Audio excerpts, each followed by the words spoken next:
Hey there, Drowsy Historian here. Tonight you're in early 17th century France, a world of narrow streets, cold stone barracks, whispered politics, and heavy wool cloaks. You're not a hero from legend or a name sung in taverns, just an ordinary musketeer moving through long days of duty where the shine of the uniform fades faster than anyone admits. Before we start, do me one small favour.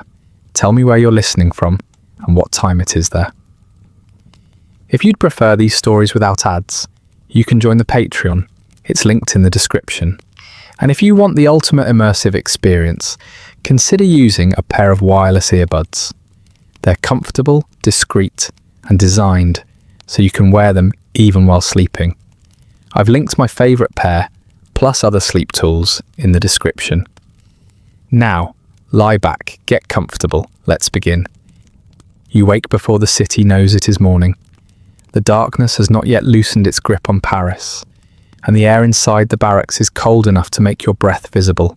It clings to the stone walls and settles into your joints, a quiet reminder that comfort is never part of the arrangement. Somewhere nearby, a man turns in his sleep and mutters a half-remembered prayer, but most of the room remains still, suspended between night and duty. You sit up slowly, careful not to wake what little warmth your body managed to gather overnight. Straw shifts beneath you, flattened by countless mornings like this one. The smell is familiar and unavoidable. Old sweat soaked into wool, damp leather that never fully dries, the faint metallic tang of steel resting too close to skin for too many hours. This is the scent of service, though no one would ever call it that out loud. Your hands move through the routine before your mind fully follows.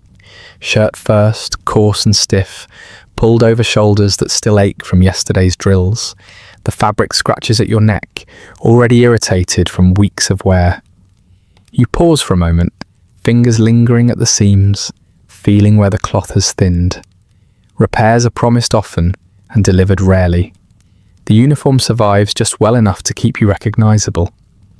When you lift the tabard, the weight surprises you again, even though it never should. The blue fabric hangs heavy with use, darkened in places by rain, sweat and time.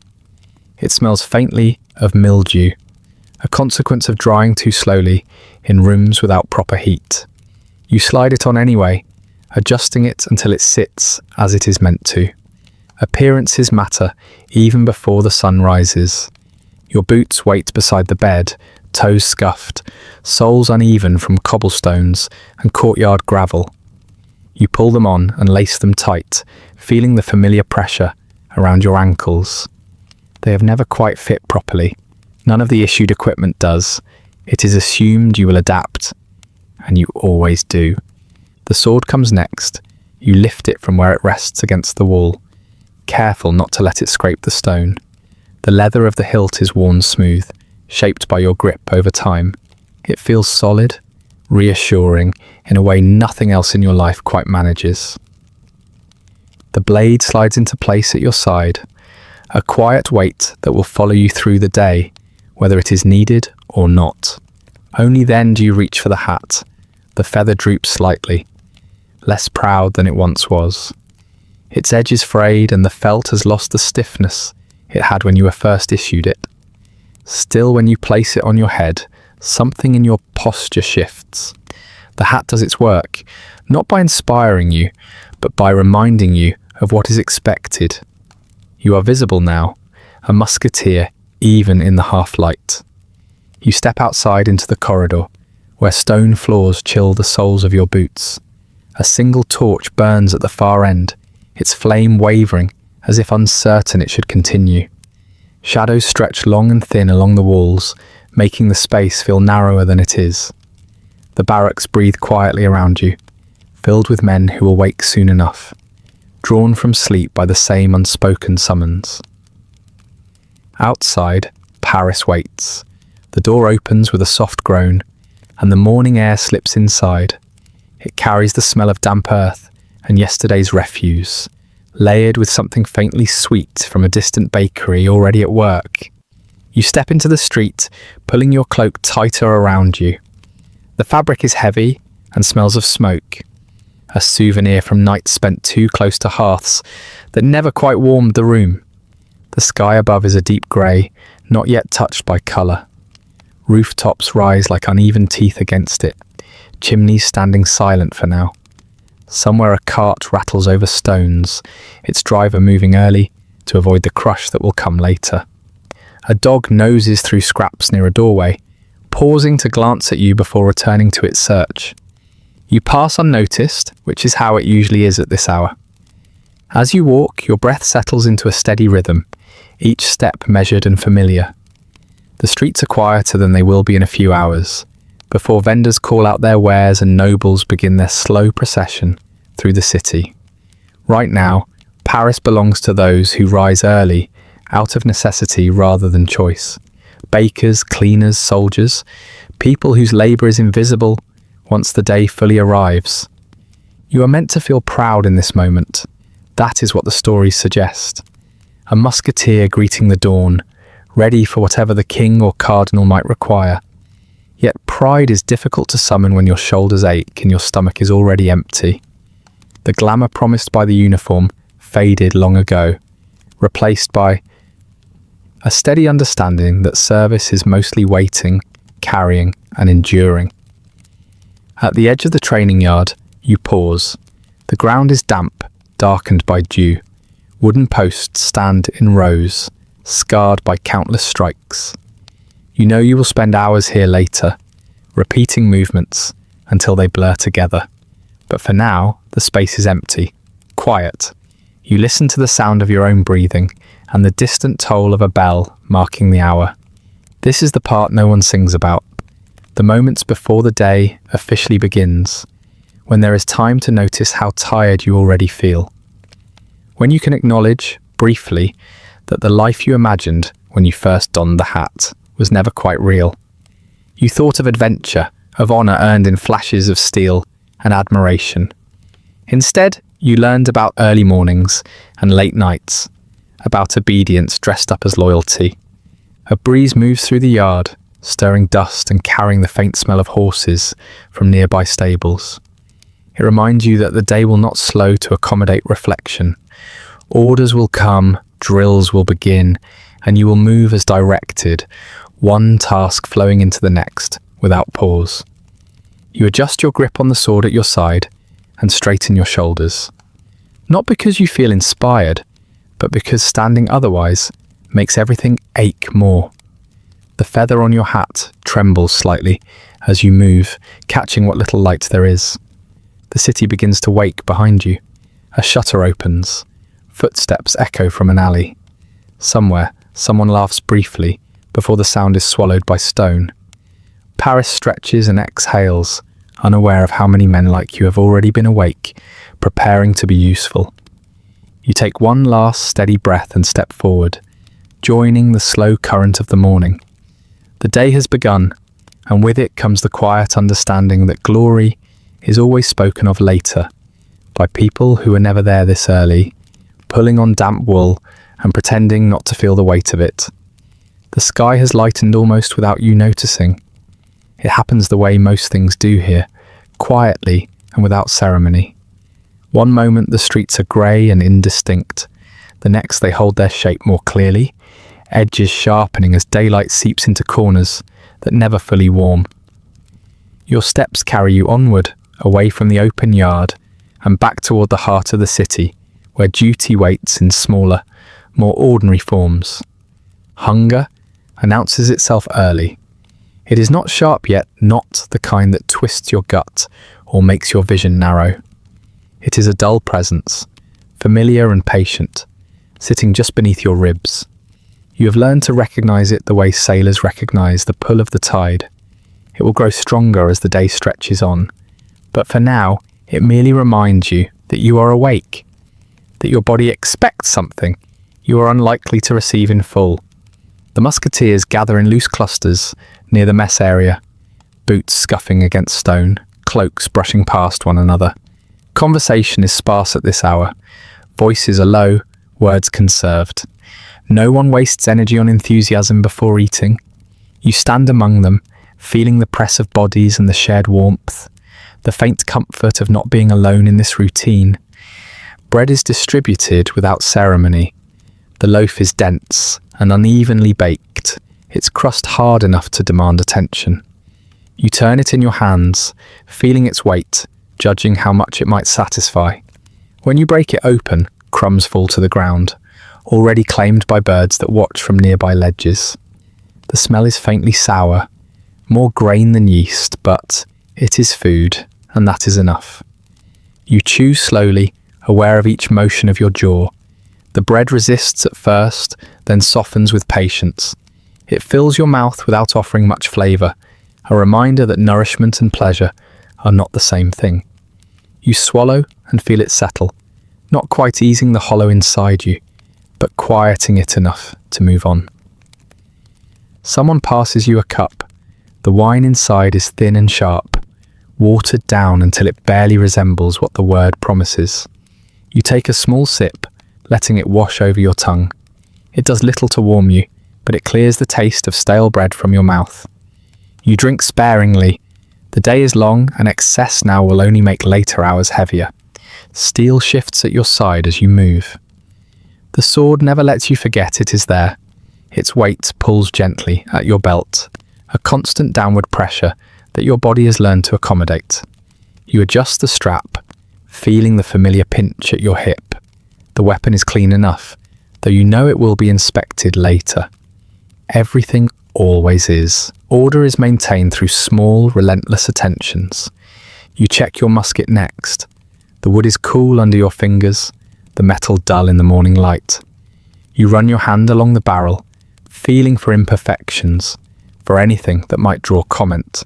It is heavy, heavier than it looks, and lifting it reminds you of how your shoulders protested yesterday. They will protest again today. You accept this without thought. Around you, others do the same. A man a few steps away yawns openly, then closes his mouth and straightens, catching himself. Another flexes his fingers, wincing as joints crack. No one complains, complaints travel upward, and nothing good ever comes back down. The smell of horses drifts in again, stronger now. From the nearby stables comes the sound of hooves shifting, of leather creaking as tack is adjusted. The animals snort and stamp, already awake and restless. You glance in that direction, knowing you may be riding later, knowing also that riding does not make the day easier, only different. A saddle redistributes discomfort rather than removing it. Your stomach tightens slightly as the last of the bread disappears. It is not enough. It never is. The body remembers times of fuller meals, even if they are rare now. It remembers warmth that reached deeper than skin, rest that lasted longer than a few stolen hours. Those memories drift through you briefly, then pass. Dwelling on them serves no purpose. Orders are spoken, softly but clearly. Names are called, instructions given. You listen, nodding once when your own is mentioned. There is no flourish, no explanation. You will go where you are sent, do what is required, and return when permitted. The structure is simple. Its simplicity is part of what makes it enduring. As the group begins to move, the sound changes. Boots strike stone in uneven rhythm. Leather shifts and creaks. Metal taps lightly against metal as weapons sway with each step. The city absorbs the noise, adding it to the growing hum of morning. Shopkeepers lift shutters. Vendors arrange their goods. Life resumes its forward motion, indifferent to your presence.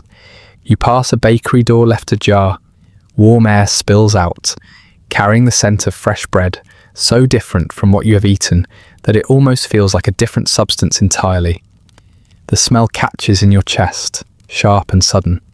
For a moment you slow, imagining the softness of a loaf pulled straight from the oven, the way steam rises when it is torn open.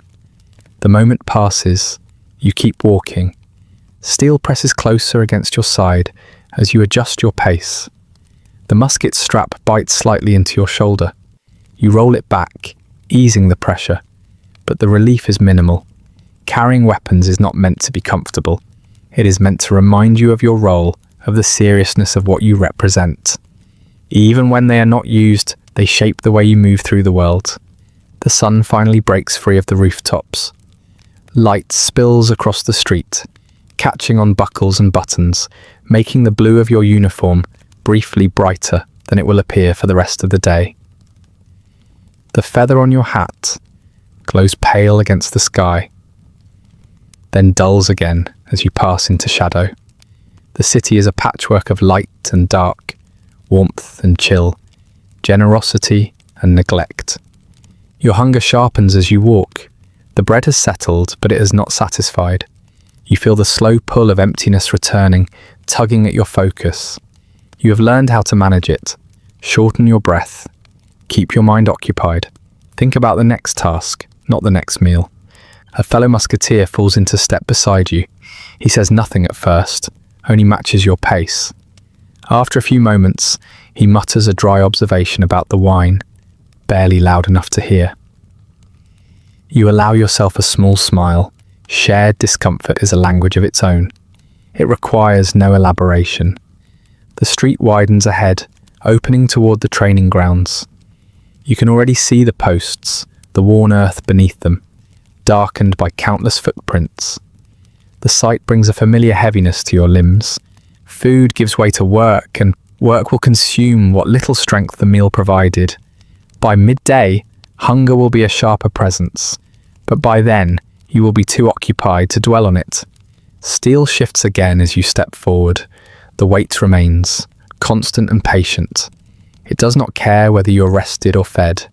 It asks only that you carry it, that you be ready. You straighten slightly, adjusting your grip, feeling the quiet acceptance settle in. This is how the morning continues. Bread taken without pleasure, wine swallowed without warmth, weapons borne without complaint, hunger acknowledged and set aside. You move forward with the others into a day built of small demands and steady endurance, already aware that by the time night comes, the body will remember this emptiness far more clearly than any imagined glory tied to the uniform you wear. The ground under your boots is already worn smooth by the time you step fully into the yard. It gives slightly beneath your weight, a mixture of packed earth and old gravel that has learned the shape of countless feet. The air here feels different than it did on the streets. More open, less forgiving. Sounds linger longer. A cough echoes. A sword scraping free of its scabbard rings sharper than it should. You take your place without being told, guided by habit more than instruction. The day has found its rhythm now. Sunlight reaches the yard in long pale strips, slipping between walls and catching dust in the air. It makes the space look almost gentle, though you know better. This is where time slows and effort stretches thin, where minutes lengthen into something heavier. You loosen your shoulders slightly, testing them, feeling the stiffness settle deeper rather than ease. Commands arrive without ceremony. A voice cuts through the quiet, firm and practiced, stripped of emotion. You raise your weapon with the others, the movement nearly automatic. The first motion is simple enough, familiar to the point of boredom. Lift, angle, step, hold. You breathe out slowly as you settle into position, aware of the way the musket pulls at your arms. Again, the word does not need to be spoken, you already know it is coming. Muscles tighten, then comply. The repetition begins its slow work, carving the movement deeper into your body. Thought becomes unnecessary. Precision replaces intention. Minutes pass, then more. Sweat gathers beneath your collar, trapped by wool that does not breathe. It slides down your spine in thin lines, cooling briefly before becoming uncomfortable again. Your grip tightens as the wood grows slick in your hands. You adjust slightly, enough to maintain control, not enough to draw attention. The ache arrives quietly. It settles into your arms first, a dull pressure just beneath the surface. You acknowledge it without reaction. Pain here is not a warning, it is a condition. You have learned to let it exist alongside motion, to carry it the way you carry steel. The body adapts even when it would prefer not to. The man beside you shifts his stance. The movement is small, barely noticeable, but the instructor's gaze snaps toward it instantly. A sharp word follows, clipped and efficient. The correction is swift. No one looks away. You keep your eyes forward, expression neutral, absorbing the lesson without being its target. Silence fills the spaces between commands. There is no music, no encouragement. Only the scrape of boots, the dull thud of weapons moving through the air, the steady sound of breathing multiplied by dozens. It creates a kind of rhythm, uneven but constant. You fall into it, letting the sound carry you forward. The sun climbs higher. Light presses down now, rather than slipping sideways. It warms the yard, thickens the air. Sweat darkens fabric. The feather on your hat droops slightly, weighed down by moisture. You do not adjust it. Appearances matter, but endurance matters more. Your stomach reminds you of itself again. The bread from earlier has long since stopped offering support. Hunger sharpens at the edges, creeping into your focus. You counter it the way you always do. Shorten your thoughts, count movements, measure breath. There is no room here for distraction. Again. The word arrives like a stone dropped into still water. You lift, step, turn. The motion is not graceful, but it is correct. Grace is not required. Accuracy is. You feel the tremor in your arms now, a faint vibration that travels down to your hands. It does not stop you. It simply exists. A brief pause is granted. Weapons are lowered, though not set down. You roll your shoulders carefully, feeling the joints protest. The relief is minimal, but welcome. Around you, others do the same. Stretching fingers, flexing wrists. No one speaks. There is nothing new to say. The pause ends before it feels complete. You resume your position, muscles already complaining at being asked to work again. The familiarity of the motion is almost comforting now. There is safety in knowing exactly what is expected, even if it is exhausting. Surprise belongs elsewhere, on roads and in corridors, where orders arrive too late or not at all. Here at least the rules are clear. Time stretches. It loses its shape, becoming a series of sensations rather than minutes. Heat, weight, breath, the yard narrows until it feels like the entire world, bounded by walls and watched by indifferent stone. You exist only in this space, in this motion, in this quiet insistence that you continue. Your thoughts wander despite your efforts. They drift toward easier things. A room with a chair that does not wobble. A meal that arrives hot and unhurried. Sleep that lasts longer than a handful of hours. You let the images surface, then gently push them aside. They are distractions. They weaken resolve. Again. Your arms respond a fraction slower this time. Not enough to draw comment, but enough for you to notice. You adjust, compensating with posture, with breath. The body is clever when forced to be. It finds ways to endure. The instructor walks the line. Boots crunch softly as he passes behind you. You feel his presence without turning, the weight of scrutiny pressing between your shoulder blades.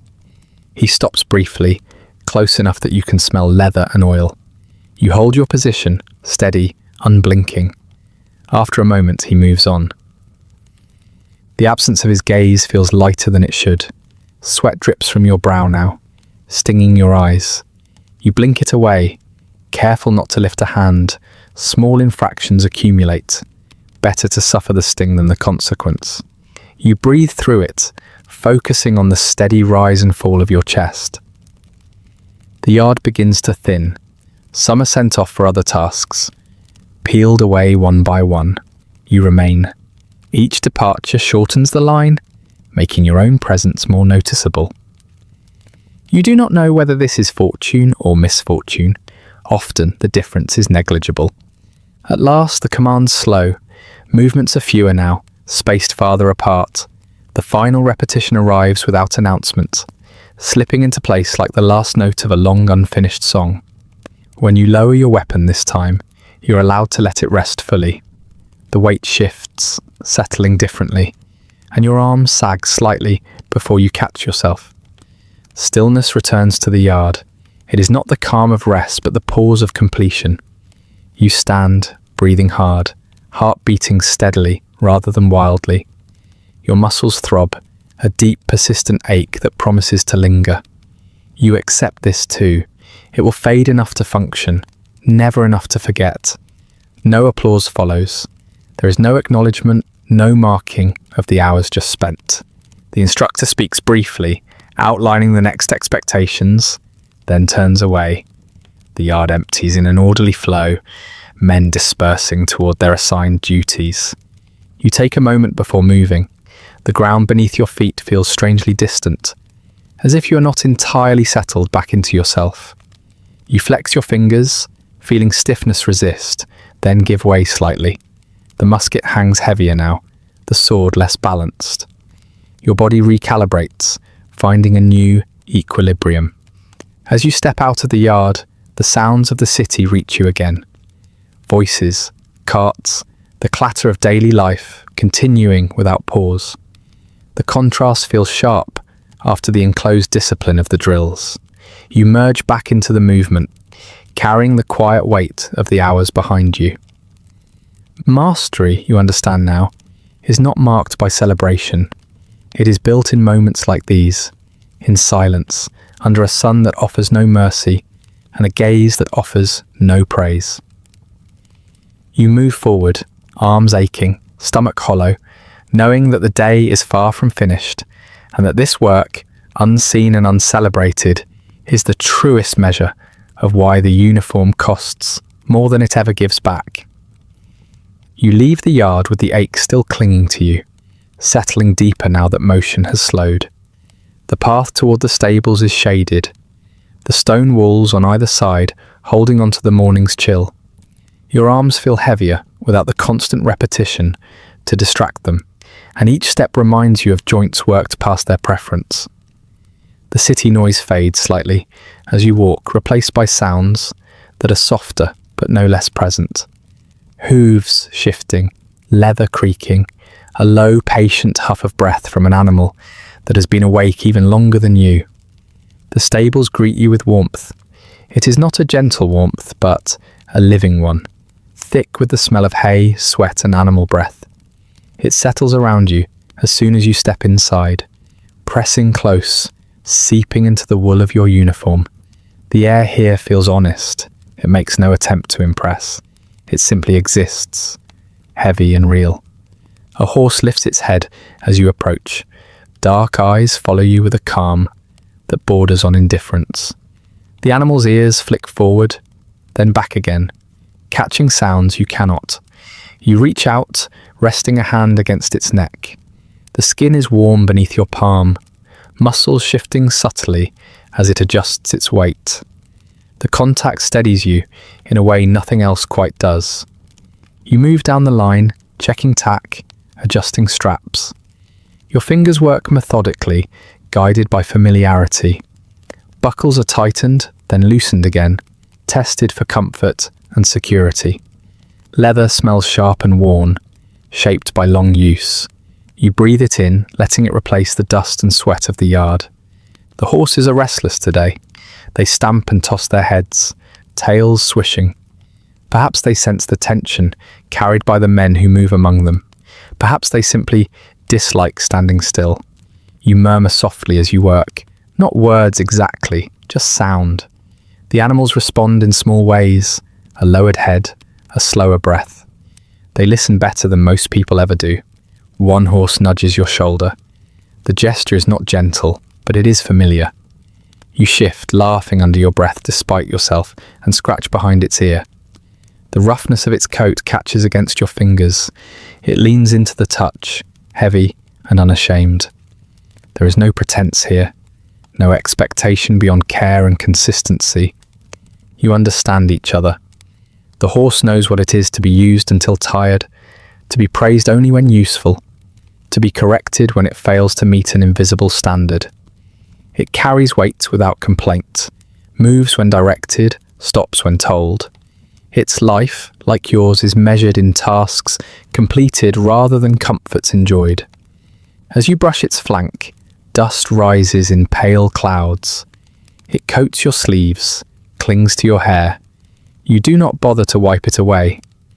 Cleanliness is temporary, effort is not. The repetitive motion eases something in your shoulders, even as it adds to the ache. The work is slower than drills, quieter. It allows your thoughts to wander without consequence. Outside, voices drift in and out. Men speak to one another in low tones, exchanging brief remarks. Laughter surfaces once, then dies away. The stable absorbs it all. The sounds softened by straw and wood. The world beyond feels distant, reduced to murmurs. You pause to lean against a stall door. The wood is smooth where countless hands have rested before yours. You feel the horse's breath against your arm, warm and damp. It smells of hay and something deeper, an earthy presence that reminds you of fields far from stone walls and orders. For a moment you imagine standing somewhere quieter, somewhere where the day unfolds, at a pace you can choose. The image fades as quickly as it forms. A stable hand passes, nodding briefly. There is work to be done, and imagining otherwise does not shorten the list. You straighten and continue, moving to the next horse, then the next. Each one carries its own temperament, its own quiet stubbornness. You adjust your touch accordingly, firm here, gentle there. Your fatigue shows more clearly now. Without the discipline of formation, your body allows itself small concessions. A slower step, a longer breath. The horses seem to notice. One shifts closer as you work, its presence solid and grounding. Another lowers its head, matching your pace. They do not ask questions. They do not care about the cut of your uniform or the feather on your hat. They respond only to what is present, to the steadiness of your hands, the calm of your voice. In their company, you are not a symbol or a threat. You are simply another creature moving through the day. The smell of sweat and hay grows stronger as the sun climbs. Light filters through her narrow windows, catching dust motes that drift lazily in the air. The stable feels suspended in time, separate from the rush outside. You linger longer than necessary, aware that this task, unlike many others, does not hurry you along. Eventually the work reaches its natural end. Tack is hung, brushes set aside. The horses settle, chewing contentedly, their movements slower now. You stand for a moment, hands resting on your hips, breathing in the warm, animal-scented air. Your arms ache differently here, less sharply, as if the work has rearranged the pain rather than increased it. As you turn to leave, one horse watches you go. Its gaze follows until you step beyond the stall, then returns to its feed. The simplicity of it strikes you. Needs met, attention given, rest taken when allowed. There is a clarity to this existence that your own lacks. Outside, the air feels cooler again. The sounds of the city press back in, sharper after the muffled quiet of the stable. You adjust your cloak and set off, muscles loose but tired, mind steadier than it was an hour ago. There is no praise waiting for this work.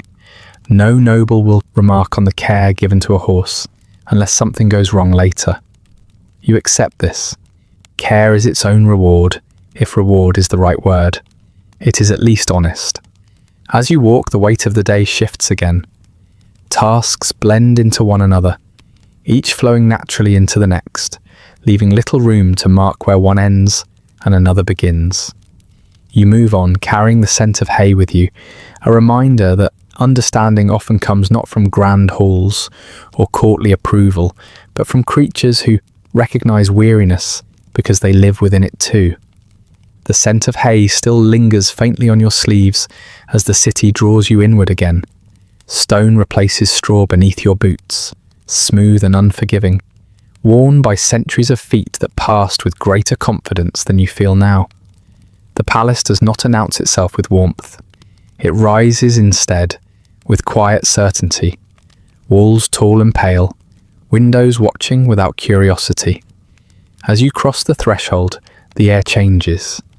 It cools, dries, sheds every trace of the stable's honesty. Inside, sound behaves differently.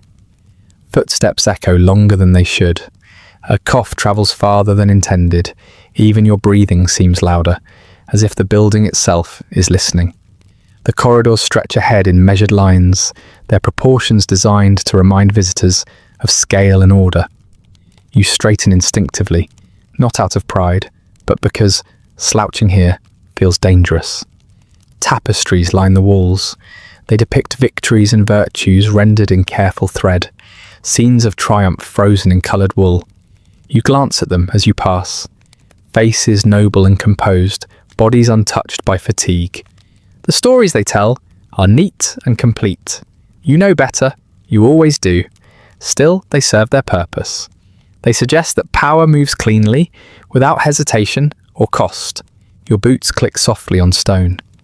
The sound follows you, a quiet announcement of presence.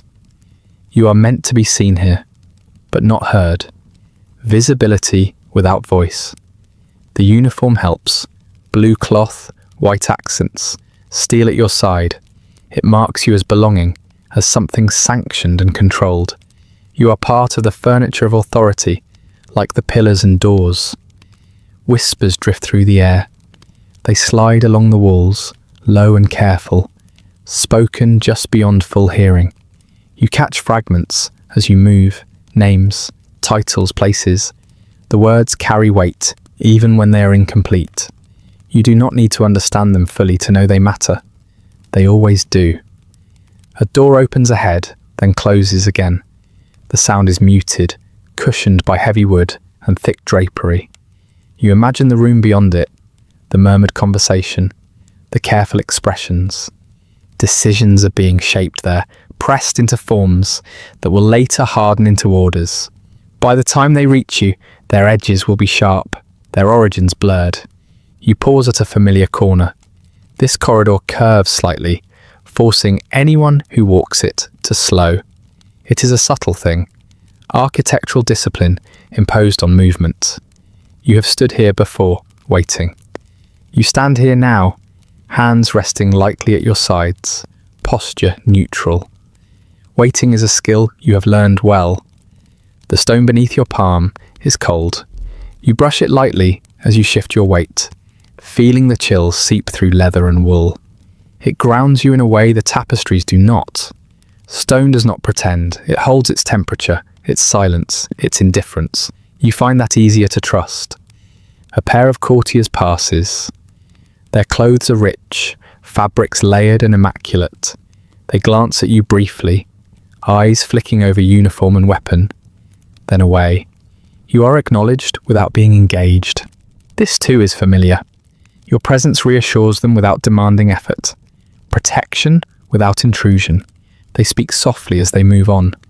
The words are chosen carefully, polished until they shine. You hear a faint laugh, quickly stifled. The sound feels out of place here, like a dropped object hastily retrieved. Joy, if it exists within these walls, is managed closely. You resume walking. The corridor narrows slightly, then opens again into a broader passage. Light filters down from high windows, pale and distant. It illuminates dust in the air, tiny particles drifting lazily. Even here, where power gathers, things settle eventually. A guard nods to you as you pass. The exchange is brief, efficient. You both understand your roles. Neither of you will be mentioned later unless something goes wrong. This understanding creates a strange kind of bond, quiet and unspoken. You catch another whisper. This one carries a sharper edge, tension folded into syllables. A disagreement, perhaps, or a warning. The palace thrives on such sounds. They feed it, give it motion. You remain outside them, close enough to feel their pressure, but not close enough to influence their shape. It becomes clear, as it often does, how small your place is here. The uniform suggests importance, but importance is contextual. Here, you are an instrument, a visible reminder of force, positioned carefully within reach. You are not asked for opinion, you are not expected to understand. Obedience is the currency that matters. You think of the stories told beyond these walls, tales of musketeers as champions, defenders of honor, figures of daring and independence. They do not mention corridors like this, or the way your steps echo while decisions are made elsewhere.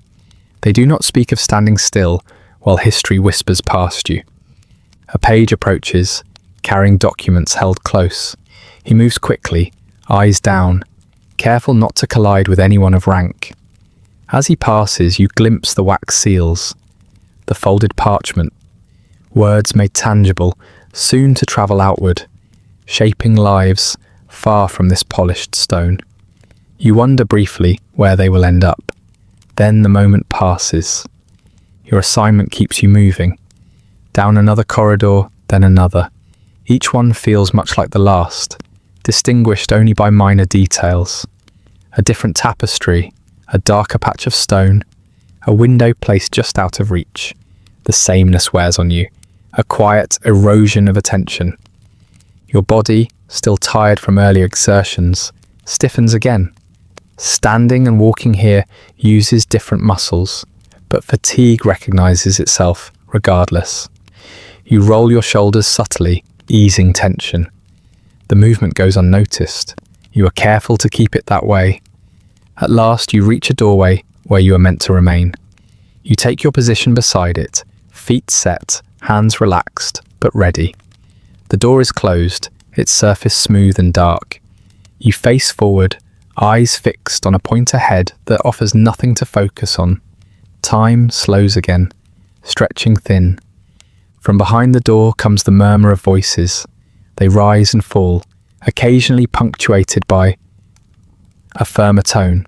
You cannot make out the words, but you sense the shape of the conversation. Negotiation, persuasion, perhaps threat disguised politely. You listen without listening, allowing the sound to wash over you. Here, more than anywhere, you feel the truth settle. Your presence lends weight to conversations you will never hear in full. Your sword lends confidence to men who have never held one. You stand as proof that force exists, ready to be applied if persuasion fails. The idea is sobering, not because it is new, but because it is so clearly defined. Heroism does not live here. It dissolves in the face of necessity, replaced by function. You are not meant to shine. You are meant to endure, to be available, to act when summoned. The palace does not require legends. It requires tools. Your legs begin to ache. You shift your weight slightly, then still again. The stone remains cold beneath your boots, steady and unmoved. The corridor breathes quietly around you, holding its secrets close. When the door finally opens, it does so without drama. A man steps out, expression carefully neutral. He does not look at you. Another follows, murmuring something too soft to hear. The door closes again, sealing whatever was decided back inside. You receive a brief instruction. It is delivered without explanation, a simple directive. You nod once, acknowledging it. That is all that is required. The corridor releases you, and you turn away, already moving. As you walk back through the palace, the whispers continue. They slide past you, around you, through you. You remain untouched by them, yet shaped all the same. The stone beneath your feet feels colder now, or perhaps you are simply more aware of it. Outside waits the city, with its noise and hunger and weariness. Inside remains the quiet machinery of power, turning steadily, indifferent to the cost. You pass between these worlds without fully belonging to either, carrying orders rather than understanding, beginning to grasp how easily a musketeer is placed where he is most useful, and how rarely that place resembles the stories that first drew you here. The palace releases you slowly, as if reluctant to let go of what it has already shaped. Outside, the city has changed its posture. The sharpness of midday has dulled, edges softened by the lowering sun. Light stretches long across stone, catching in window glass and along the curves of rooftops. Paris exhales in this hour, neither busy nor resting, suspended between obligation and relief. You feel it in your own body, the way tension loosens without fully disappearing. Your steps carry you away from the cold corridors and back into the open air. The smell here is layered, cook fires beginning to warm, the faint sweetness of bread mixed with smoke, the day's refuse settling into corners where it will remain until morning. It is a familiar blend, and for a moment it almost feels comforting. Almost, you allow yourself to slow, not enough to draw attention, just enough to notice the way your legs respond now that standing still is no longer required. Each muscle complains in its own quiet way, sending reminders of drills and long waits and the careful stillness demanded indoors. Fatigue has become a companion, walking beside you with an easy familiarity. Shadows lengthen as you move. They stretch across the street like dark ribbons connecting doorways and alleys. People step around them without thought. You do the same. This is the hour when faces soften, when voices lower. Shopkeepers begin to close shutters. Children are called indoors. Somewhere, a bell marks the passage of time, its sound less urgent than it was in the morning. You begin to think of rest, not the kind that fully restores, but the small, temporary sort. A bench, a wall to lean against, perhaps another piece of bread, if luck allows. The thought drifts through you, light and unguarded. That is when the message arrives. It does not announce itself with urgency. There is no raised voice, no dramatic interruption. A man approaches you with practiced ease, his expression neutral, his pace unremarkable. He stops just close enough to be heard, just far enough to avoid notice.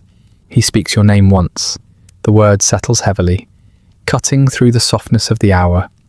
You turn to him fully, attention sharpening. He does not waste time. Instructions are given quietly, efficiently. A place, a direction, a task described only by what is necessary to complete it. No reasons are offered. They never are.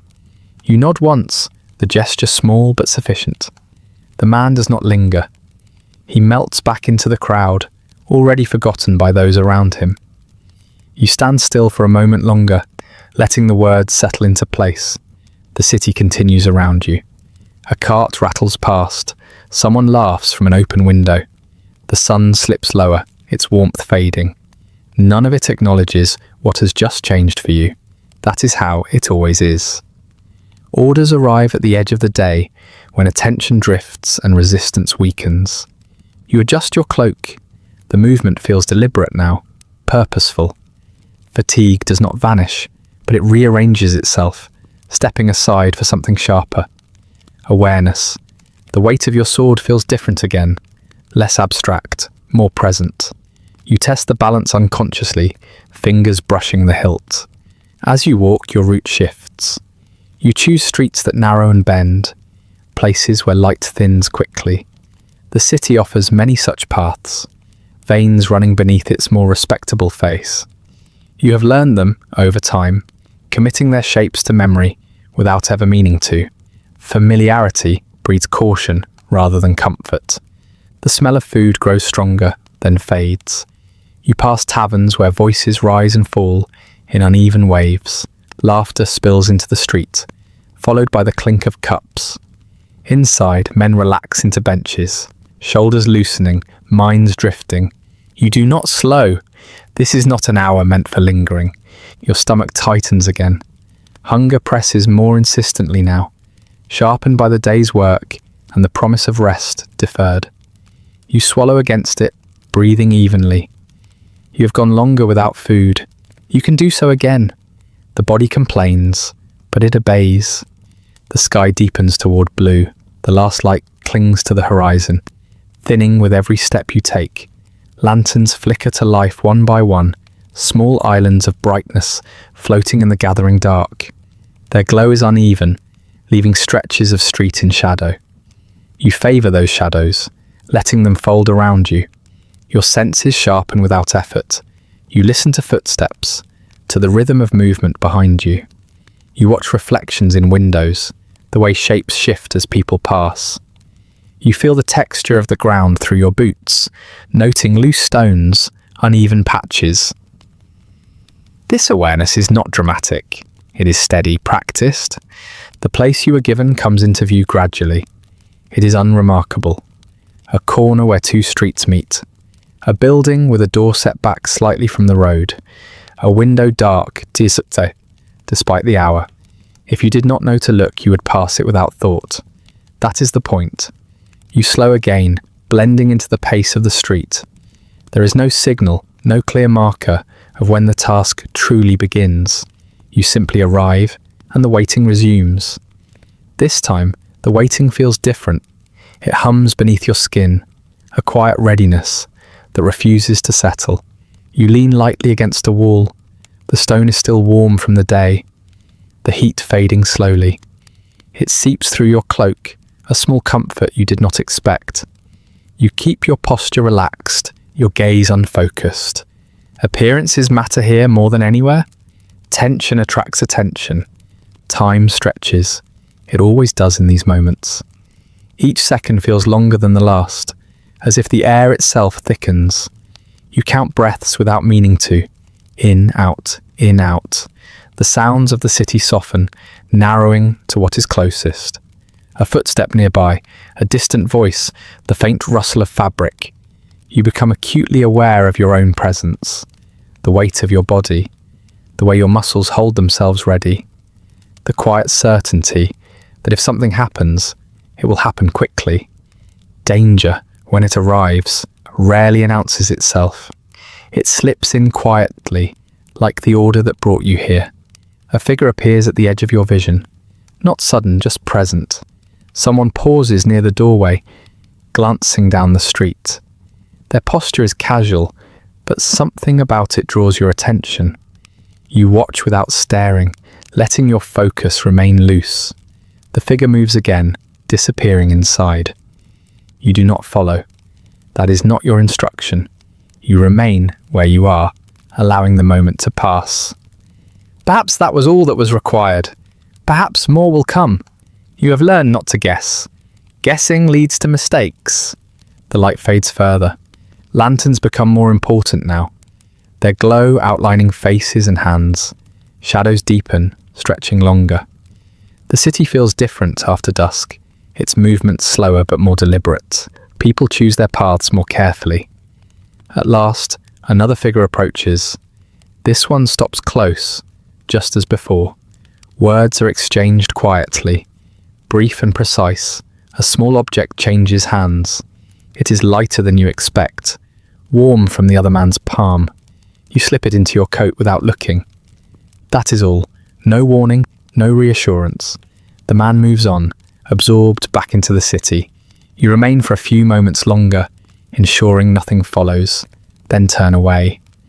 Your steps carry you back toward broader streets, toward light and noise. Only now do you allow your breath to deepen. The tension eases slightly, replaced by the familiar weight of completion. Whatever danger existed remains unspoken, unmeasured. You will never know how close it came, or whether it existed at all. That uncertainty is part of the task. As you walk, the city opens again. Voices grow louder, doors open. The promise of rest flickers back into view, fragile but persistent. Your body feels heavier now, the effort of restraint settling into your limbs. Hunger returns with renewed insistence. You adjust your cloak once more and continue on. Orders like this do not linger in memory, the way stories do. They blend into the long chain of days, indistinguishable from one another, except in their quiet accumulation. As night settles fully over Paris, you carry on, aware that this is how much of your service unfolds, not in moments of spectacle, but in the softening light of dusk, where danger passes without acknowledgement, and obedience leaves no mark anyone else will ever see. Night loosens its hold slowly, the way it always does outside the city. By the time you reach the edge of Paris, the lamps thin and the buildings retreat. their confidence replaced by open stretches of road and low, uncertain light. The horse beneath you moves with a steady patience, hooves striking packed earth in a rhythm that settles into your bones. The city noise fades behind you, not all at once, but in layers. Voices disappear first, then carts. Then even the distant echo of bells gives way to something quieter. Mist gathers ahead. It clings to the low ground, pale and slow-moving, drifting across the road like breath held too long. The horse's ears flick forward as it enters the haze, attentive to shapes you cannot yet see. You adjust your posture slightly, easing your weight, letting the animal do what it knows how to do. Trust here is practical, not sentimental. The letter rests inside your coat. You're aware of it in the way one is aware of a stone in a pocket. Small, unassuming, heavier than it should be. You have not looked at it, and you will not. The seal remains intact, wax cooled and hardened around words meant for someone else's eyes. You carry it because you were told to. That is enough. The road stretches on. It narrows as it leaves the city's reach, bordered now by hedges and low stone walls. Dew dampens the air, settling on your sleeves, your boots, the horse's mane. Everything feels softened, blurred at the edges. The world seems to exist in shades rather than lines. You breathe more deeply here. The air smells of wet earth and grass, of distant wood smoke from farms already settling into night. It is a cleaner scent than the city's, less layered, less insistent. Your shoulders ease a fraction, though the weight of the day does not leave you. Fatigue rides with you, quiet and familiar. The horse's warmth rises through the saddle. You feel it through leather and cloth, steady and alive. The animal moves without hurry, conserving energy. You match its pace, resisting the urge to push. Speed invites mistakes, and mistakes on these roads do not always announce themselves until it is too late. Mist thickens, then thins again. It opens briefly to reveal fields, stretching out on either side, dark and still. Somewhere beyond them, people sleep. Farmers, families, lives shaped by seasons rather than orders. You imagine them lying in beds that do not shift beneath straw, breathing evenly, unaware of the words you carry past their land. The thought lingers longer than you expect. Ink has a way of travelling farther than steel. You have seen it before, though never up close. A letter arrives, a seal breaks, orders follow. Men move, swords are drawn, blood stains ground that did not expect it. The chain begins quietly, with careful handwriting and polite phrasing. You shift in the saddle. The movement brings a dull protest from your legs. Riding uses muscles differently, and they remind you of that now. You adjust your grip on the reins, letting them rest loosely in your hands. The horse snorts softly, breath fogging the air. The road curves. Trees line it now, their branches reaching overhead, forming a canopy that blocks what little starlight remains. The darkness deepens beneath them, thick and enclosing. You listen carefully, attuned to the subtle changes in sound. A snapped twig, a rustle too heavy for wind. The night is not hostile, but it is not gentle either. Your hand drifts closer to your sword, not in alarm, just readiness. You do not expect trouble, but expectation has little to do with reality. The letter you carry does not announce its importance. It does not glow or hum. Its danger, if any, lies entirely in what it might provoke later. The horse senses your shift. Its gait remains steady, but its head lifts slightly, alert. You murmur softly, a sound meant more for reassurance than instruction. The animal flicks an ear back toward you, then forward again. The road continues to accept you. Mist thins once more. Ahead, a small rise breaks the flatness, lifting the road enough to catch a hint of moonlight. You climb it slowly, the horses breathing steady beneath you. From the top, the land opens again, revealing more fields, a distant line of trees, the faint suggestion of a village far off. A dog barks somewhere. The sound carries farther than it would in daylight, sharp against the quiet. It is followed by nothing. No answer. Just the echo fading into the night. You continue on, unchanged. The rhythm of travel settles into you. Hoofbeats, breath, the subtle sway of the saddle. It is almost hypnotic. Thoughts drift without direction, rising and falling like the mist itself. You think of the palace corridors, of whispers and stone. You think of the stable's warmth, of the honest weight of a horse leaning into your hand. Everything blends, becoming part of the same long movement. The letter presses lightly against your chest. You imagine the words inside, not their content but their shape. Lines of ink, careful and deliberate. Perhaps they speak of alliances, of concerns dressed in formal language. Perhaps they condemn someone without naming the consequence. You will never know. Your role ends with delivery. That knowledge is both relief and burden. You are spared responsibility for what follows, but you are also stripped of understanding. You move through events like this often, carrying pieces of a larger pattern without seeing it whole. The pattern exists regardless of your awareness. The road dips again. Water has collected here, pooling shallowly across the path. The horse slows, picking its way through with care. You lean forward slightly, easing its balance. The water ripples around hooves, reflecting the pale sky above. For a moment, everything feels suspended, the world reduced to movement and reflection. On the far side, the ground rises and firms. The horse shakes its head once, sending droplets flying. You smile faintly, then let the expression fade. Smiles are rare things on these roads. They feel out of place, like laughter in a church. The destination draws closer. You recognize the turnoff now, a narrower track leading away from the main road. It is less travelled, its edges softened by grass creeping inward. You guide the horse onto it without hesitation. The path winds gently, disappearing and reappearing between trees. A building emerges ahead, low and dark, its shape barely distinct from the surrounding land. A single light burns in a window, steady and contained. You slow, listening. The night remains quiet, undisturbed by your approach.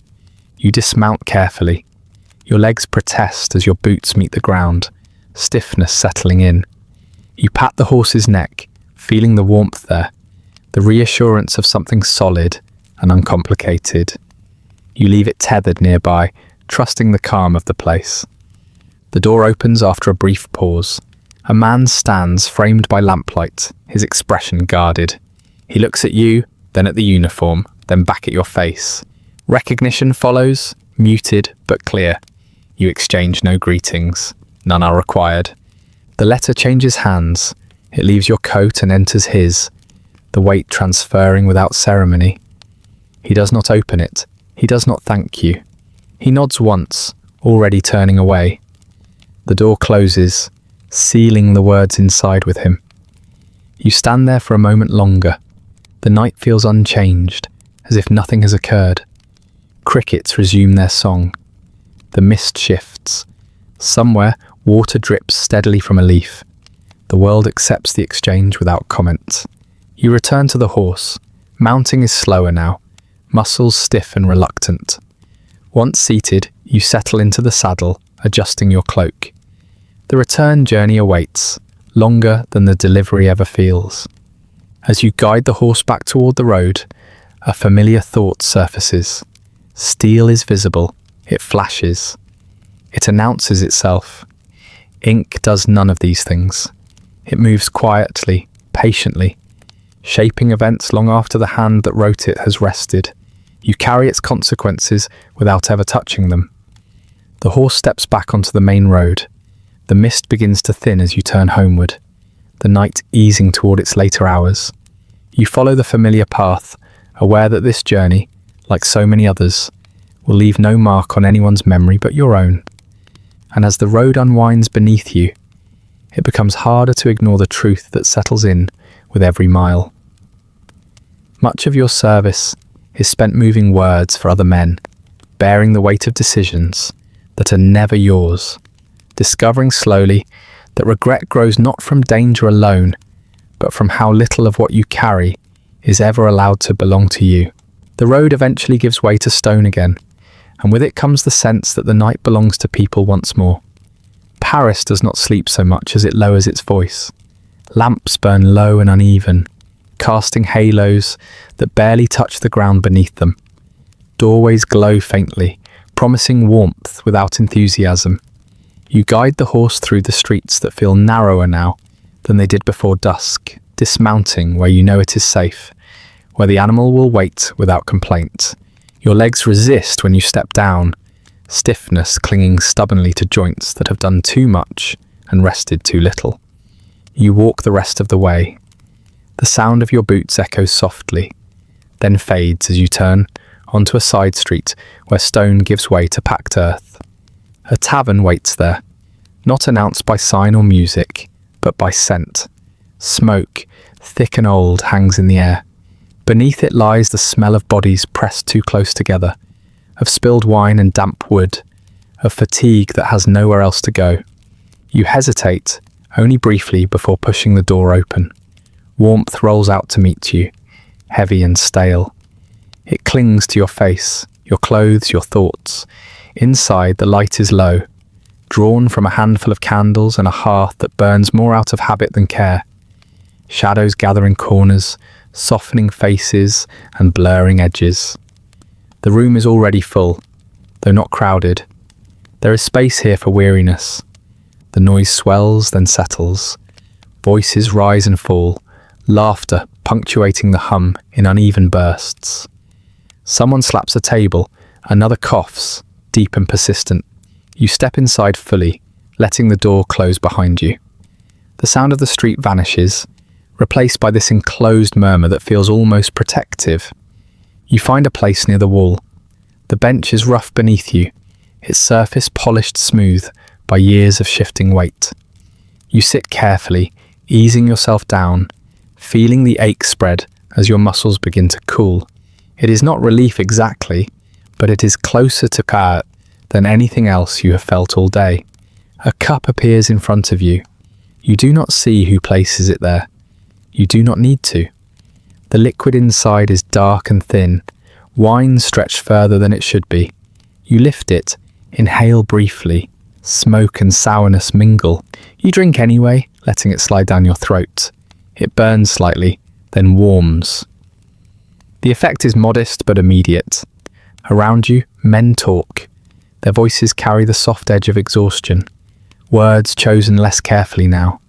Stories emerge, fragments of days and weeks, stitched together loosely. A near miss on the road, a superior's unreasonable demand, a horse that refused to behave. The tales are familiar, their shapes repeated often enough to lose sharpness. You listen without joining in. Not at first. There is comfort in being surrounded by sound without being required to contribute. The noise washes over you, filling the spaces left by silence. Your thoughts slow, drifting in the candlelight. Someone nearby laughs too loudly. The sound peaks, then falters, fading into an embarrassed cough. A companion offers a dry remark, drawing a quieter chuckle. Bravado does not survive long here. It thins quickly, worn down by repetition and reality. You take another sip. The wine does little for your hunger, but it softens its edges. Your stomach still aches, but the ache feels less insistent. You rest your elbows on the table, leaning forward slightly. The wood is sticky beneath your palms, marked by countless spills. You do not mind. A familiar face catches your eye. A fellow musketeer sits a few places down, his hat set aside, hair damp with sweat. His posture mirrors your own, shoulders slumped in a way that would earn correction elsewhere. He notices your glance and nods once. You return it. No words pass between you. None are needed. The fire crackles softly. Its light dances across the room, catching on metal cups and belt buckles. It warms your knees just enough to be noticeable. You extend your foot slightly, savouring the small comfort. Outside, the night deepens. Inside, time loosens its grip. Conversation shifts. Stories that began with enthusiasm lose their momentum. Details blur. The telling becomes slower, less certain. Listeners nod, more out of politeness than interest. Eventually, someone shrugs and lets the thread drop entirely. Silence slips into the gap. Not awkward, just present. You find that you do not mind it. Silence here is shared. It belongs to everyone, settles evenly across the table. It is filled with understanding rather than expectation. You sit within it, breathing evenly, feeling your body sink a little deeper into itself. Another cup arrives. You do not question it. You drink more slowly this time, pacing yourself. Excess offers no comfort tomorrow, only regret layered atop the kind you already carry. The warmth spreads through you, gentle and fleeting. The room grows hazier. Smoke thickens as more pipes are lit. Candle flames flicker, bending in drafts you cannot feel. Faces blur at the edges, expressions softened by shadow and fatigue. Someone hums quietly, a tuneless sound that fades almost as soon as it begins. You catch fragments of conversation again. Names spoken with bitterness, places remembered with longing, complaints wrapped in humour, softened until they resemble acceptance. No one here expects change. They come for the pause, not the promise. Your shoulders finally begin to lower. The tension you carried since dawn loosens its hold. Retreating enough to allow a deeper breath, your sword rests against your side, its presence less insistent now. You are still aware of it, but it no longer dominates your thoughts. A man at the far end of the room stands. He sways slightly, then steadies himself against the table. He speaks a few words, meant as a joke. The room responds with scattered laughter, uneven and tired. He nods, satisfied enough, and sits again. The moment passes without significance. You glance toward the door. It remains closed, holding back the night. For a brief moment you imagine staying here longer than you should, letting the hours slip by unnoticed. The thought is tempting, but it does not settle. You know how this ends.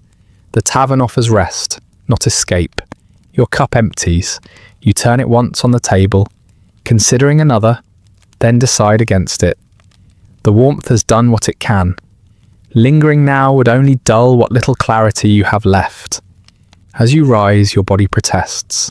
The bench releases you reluctantly, muscles stiff and uncooperative. You pause, letting the sensation pass. Around you, the room continues unchanged. No one marks your departure. You are free to leave as quietly as you arrived. At the door, you take one last look back. The fire burns low. The smoke hangs thick. Men sit hunched over cups, their outlines softened by shadow. This is where the day ends for many, folded into laughter that does not quite reach the eyes, into stories that lose their edges with each retelling. You step outside. The night air is cooler, cleaner. It cuts through the haze, clinging to you, sharpening your senses again. You draw your cloak closer and begin walking, boots tapping softly against stone. Behind you, the tavern continues its low murmur. Ahead, the street stretches on, leading back toward duty, toward rest that will never be complete. As you move away, it becomes clear that these dim rooms, filled with smoke and shared fatigue, offer the closest thing to honesty you are likely to find. Not because they celebrate what you are, but because they allow you, briefly, to lay down the weight of what you have been pretending not to feel. The street outside the tavern feels wider than it did before you entered, though nothing has changed. Light thins as you move away from the warmth you left behind. Lanterns flicker in small uncertain halos, their glow stretching across stone in uneven patches. The smoke that clung to you begins to loosen its grip, replaced by cooler air that settles into your lungs with quiet insistence. You draw your cloak closer without thinking, the fabric falling around your shoulders like something both familiar and heavy. The cloak carries its own history.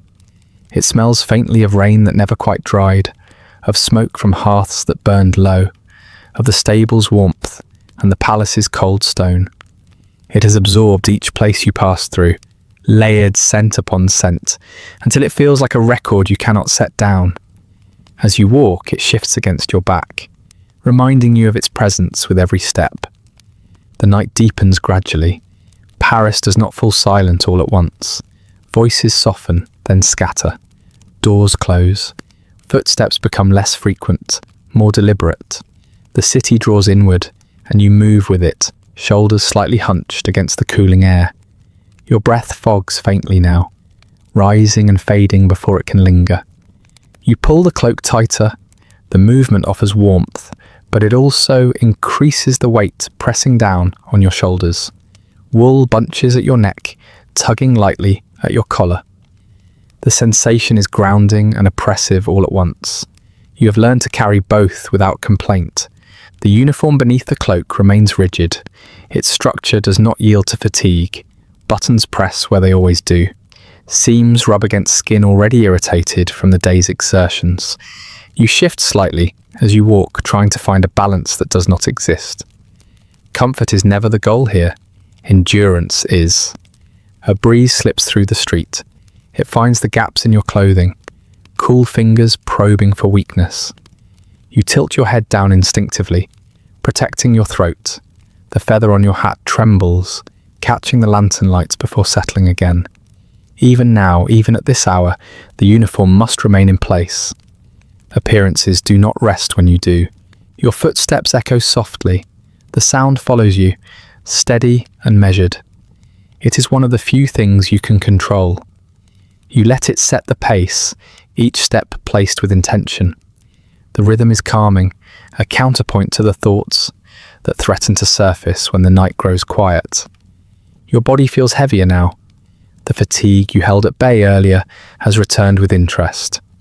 Muscles stiffen as they cool, joints complaining as you move. Hunger lingers, dulled but not gone. A low ache that reminds you of how little the day offered in return for what it demanded. You pass a shuttered shop. Its windows are dark, the street before it empty.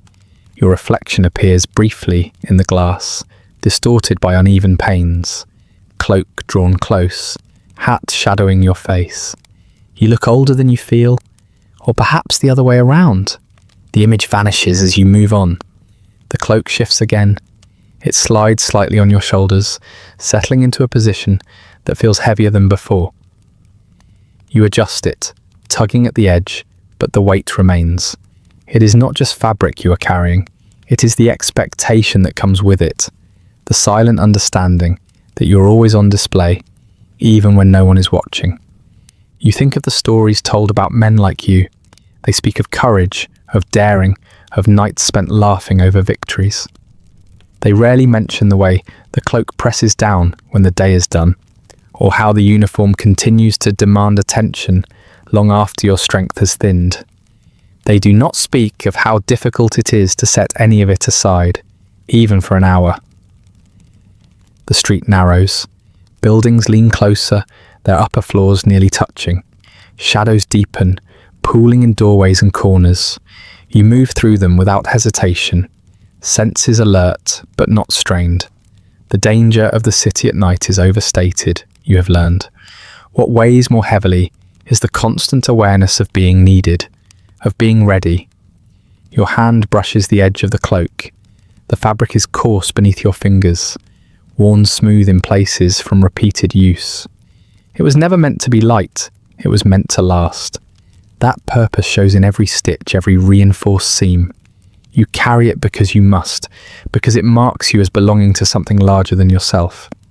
The night air grows colder. You feel it creep into your bones, settling there with quiet persistence. The cloak holds some of it at bay, but not all. Cold has a way of finding you regardless. You accept it as you accept most things now, without argument. A distant sound draws your attention. Footsteps far off, unhurried. You pause briefly, listening. The sound passes, fading into nothing. The night resumes its quiet. You continue on, posture unchanged. As you walk, the weight on your shoulders feels symbolic. The cloak is warm, yes, but it also restricts movement. pulling at you when you turn, resisting sudden shifts. It reminds you of limits, of boundaries you cannot cross without consequence. You move carefully within the space it allows. You reach a small square. The lantern here burns low, its flame struggling against the breeze. The stone bench beneath it is empty, its surface pale in the dim light. For a moment you consider sitting, letting the cloak fall open, easing the pressure. The thought passes. Stopping now would only make starting again more difficult. The square empties behind you. The streets beyond grow quieter still. This is the hour when the city belongs to those who cannot sleep and those who must remain awake. You walk among them unseen, a familiar shape moving through the dark. Your shoulders ache more now. The constant pull of the cloak has begun to tell. You roll them subtly, careful not to dislodge the fabric too much. The movement helps a little, not enough to matter. The realization settles in gradually. The cloak is meant to protect, but it also confines. It warms, but it weighs. It shields you from the night while binding you more tightly to the role you play. You cannot remove it here, cannot let it slip from your shoulders without abandoning what it represents. As you near your quarters, the streets grow still. Doors are closed, windows dark. The world has retreated into sleep. You slow slightly, savouring the quiet, knowing it will not last long enough to matter. You reach the threshold and pause. The door before you is unremarkable, its surface worn smooth by countless hands. You rest your palm against it briefly, feeling the cold wood beneath. The cloak settles around you one last time, its weight familiar and unyielding. Inside waits rest that will never be complete. Outside, the night holds its silence. You stand between them for a moment, caught in the press of wool and expectation, understanding that the cloak you wear is not something you can ever truly set down. It follows you into sleep, into waking, pressing gently but relentlessly, reminding you that even in the quiet hours, the uniform does not loosen its grip. And it is here, beneath the steady weight of fabric and duty, that regret finds its most comfortable place, not in fear or danger, but in the simple realization that warmth and burden often arrive wrapped in the same cloth. The door closes behind you with a sound softer than you expect. It seals out the night, but not entirely. Cold lingers in the room, clinging to stone walls and the corners where light does not reach. You loosen the cloak at last, letting it slide from your shoulders and settle across a chair. The relief is immediate but incomplete, like removing armor only to discover the weight remains in the body that carried it all day. The room smells faintly of old wood and tallow. A single candle waits on the table, its wick already blackened from earlier use. You strike a spark and coax it back to life, watching the flame steady itself. The light it gives is modest, barely enough to soften the darkness. Shadows remain thick along the walls, unmoved by your small act of defiance. You sit for a moment before doing anything else. Your body needs the pause. Muscles hum with exhaustion. A low vibration beneath the skin. The chair creaks as you settle into it, protesting your weight the way everything seems to do lately. You breathe slowly, counting each rise and fall, letting the world narrow to the quiet of the room. From somewhere beyond the walls comes the faint sound of Paris at rest. A distant voice, quickly hushed. The scrape of a shutter in the wind, then nothing. The city has folded itself inward, leaving only those who cannot quite follow it into sleep. You stand again, moving toward the corner. There, tucked between wall and bed, is a small space worn smooth by repetition. The stone floor bears the faint outline of knees pressed there countless times before yours. You hesitate only briefly, then lower yourself down. The stone is cold. It seeps through the fabric of your trousers, a sharp contrast to the warmth the cloak offered earlier. You welcome it anyway. The discomfort feels appropriate, grounding. You rest your hands loosely against your thighs, fingers stiffen, slow to relax. You bow your head. The movement is familiar enough to require no thought. Your body knows this posture better than your mind does. It has learned when to kneel and when to stand, when to be still and when to move. Faith for you has become another discipline, practiced more than believed. The words come quietly. They are not grand, they are not eloquent. You murmur them just loudly enough to hear yourself. Syllables worn smooth by use. You do not ask for victory. You have learned better than that. Victory invites expectations you cannot control. Instead, you ask for endurance, for steadiness of hand, for clarity of mind, for the chance to see another morning without disgrace or injury. These are smaller requests, but they feel more honest. Survival is a modest hope, and one you have learned not to take lightly. Your thoughts drift as you pray. Faces surface briefly. Men you have stood beside in yards and corridors. Some still present, others already gone, their absence absorbed into routine. You do not linger on them. Memory has weight too, and you already carry enough. Fear slips in quietly. It does not arrive as panic or dread, but as a gentle pressure at the edge of your awareness. The knowledge that tomorrow will ask things of you cannot predict, that a letter, a word, a gesture may place you in the path of consequences never meant for you. You do not try to banish the fear. You have learned that it does not leave simply because you wish it gone. Instead, you acknowledge it, the way you acknowledge pain. You let it exist alongside the prayer, woven into the silence. The candle flickers, its flame bends briefly, then steadies. Wax pulls at its base, slowly, patiently. Time moves differently in this posture, stretched thin. You lose track of how long you remain there. Minutes blur, becoming something softer. You think of faith as it was once explained to you. Certainty, assurance, a firm belief in order and justice. The words sounded clean then, untroubled by experience. Now, faith feels more like habit, something maintained through repetition rather than conviction. You kneel because you always have, because not kneeling would feel stranger still. You shift slightly, easing pressure from one knee. The movement breaks the stillness, and you pause, listening. Nothing responds. The room remains quiet, accepting.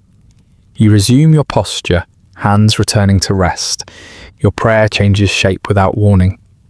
Words give way to simple intention. A desire to remain unnoticed, to perform adequately, to avoid the kind of attention that ruins lives. These are not prayers taught in churches, but they are the ones that surface most often now. You wonder briefly, who listens? The question arises gently, without urgency. It does not demand an answer. You have learned to live with unanswered questions. They are part of the same fabric as uncertainty and duty. The stone beneath you seems colder, or perhaps you have simply been still long enough to notice it more. You straighten slightly, then bow your head again. The discomfort anchors you in the moment, keeps your thoughts from wandering too far. When you finally rise, it is slow. Your knees protest, stiffness radiating upward. You brace a hand against the wall, steadying yourself. The stone is unyielding, but solid. You take a breath and straighten fully, feeling the pull along your back, your shoulders. The prayer lingers. It does not conclude neatly. It simply fades, leaving behind a quiet residue.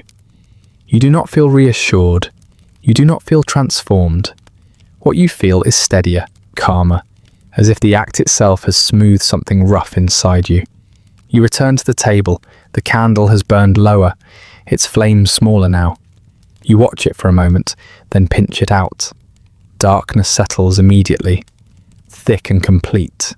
The room feels larger without the light, its boundaries less certain. You move toward the bed. The straw mattress shifts beneath you as you sit, then lie back. It offers little comfort, but you no longer expect it to. You adjust your position until the ache in your muscles dulls enough to ignore. Your cloak lies folded nearby, within reach, if the cold grows sharper. As you close your eyes, the day replays itself. Not in detail, but in sensation, weight, hunger, stone, steel, motion without applause. You let it pass, refusing to follow any one moment too closely. Sleep, when it comes, requires a certain looseness of thought. Before drifting off, another prayer forms. It is not spoken, it is barely even shaped. A simple hope that the habits you rely on will hold, that kneeling and standing and enduring will be enough for whatever waits beyond dawn. The room settles around you. Outside, Paris breathes quietly. Inside, you rest in the thin space between faith and fear, understanding that neither offers certainty, but both, practiced carefully, can help you survive another day wearing the uniform. Sleep never fully takes you the way it once did. It loosens its grip before morning, releasing you into a half-awareness where sounds drift in without shape. A footstep outside, the creak of wood settling. Your own breath, shallow at first, then deeper as you recognize the room again. The prayers from the night leave no echo now, only a steadiness that feels borrowed rather than earned. You rise without ceremony. The body objects immediately, stiffness pulling at knees and shoulders, as if to remind you that rest was brief and conditional. You sit at the edge of the bed, letting the ache settle into something manageable. The room remains dim, the air cool. You reach for the cloak, then pause, adjusting the uniform beneath it first. Buttons fastened, belt set, steel returned to its place. The routine returns your balance more than sleep ever does. Outside, the street holds a thin, early quiet. You step into it with the practiced ease of someone who expects interruption. The light is pale and undecided, clinging to corners rather than committing to the day. You draw the cloak around you, not for warmth alone, but because it steadies the outline you present to the world. The summons comes before breakfast. It always does when it matters least to announce itself. A man waits where shadows gather longer than they should, his posture casual, his eyes alert. He does not raise his voice, he does not waste time, he says only what you need to hear, then steps aside to let you pass. You nod once and adjust your path without comment. The city thins as you move, streets narrow, houses lean closer, windows look away. You pass through spaces that exist for transit rather than living, corridors of stone where sound does not travel far. Your steps soften, your breath slows. The world tightens around you, and with it, your focus. You arrive at a small courtyard. It is enclosed on all sides, its ground uneven, marked by old wear. No one else stands there now. The quiet feels intentional, shaped. You wait, hands loose at your sides, posture unassuming. The cloak hangs heavy, brushing against your calves as you shift your weight. Another figure enters. He does not look at you at first. He adjusts his gloves, tests his footing. His expression is composed, but there is tension in the way he holds his shoulders, a readiness that mirrors your own. You recognize it immediately. This is not bravado, this is necessity. Words are exchanged, few of them. Names perhaps, or acknowledgements, so brief they hardly qualify as speech. There is no audience to impress, no crowd to murmur approval. The walls hold the space quietly, offering no commentary. Steel clears its sheath. The sound is sharper here, confined by stone. It hangs for a moment, then fades. You lift your blade, feeling its familiar balance settle into your hand. Your grip adjusts, without thought, fingers remembering what the mind does not need to instruct. The fight begins without signal. Movement replaces language. A step forward, a feint, a quick retreat. The space between you narrows and widens again, dictated by instinct and experience rather than plan. The world contracts to angles and distance, to the weight of the blade and the timing of breath. Your arms respond with practiced precision. Muscle memory carries you through the first exchanges, movements shaped by countless hours in the yard. There is no flourish here, no dramatic sweep. Efficiency rules. You aim to end it, not to demonstrate skill. The other man presses harder. His blade glances off yours, the impact vibrating up your arm. The jolt sends a familiar ache through your elbow, sharp but manageable. You adjust, shifting your stance, grounding yourself. The courtyard's uneven ground demands attention.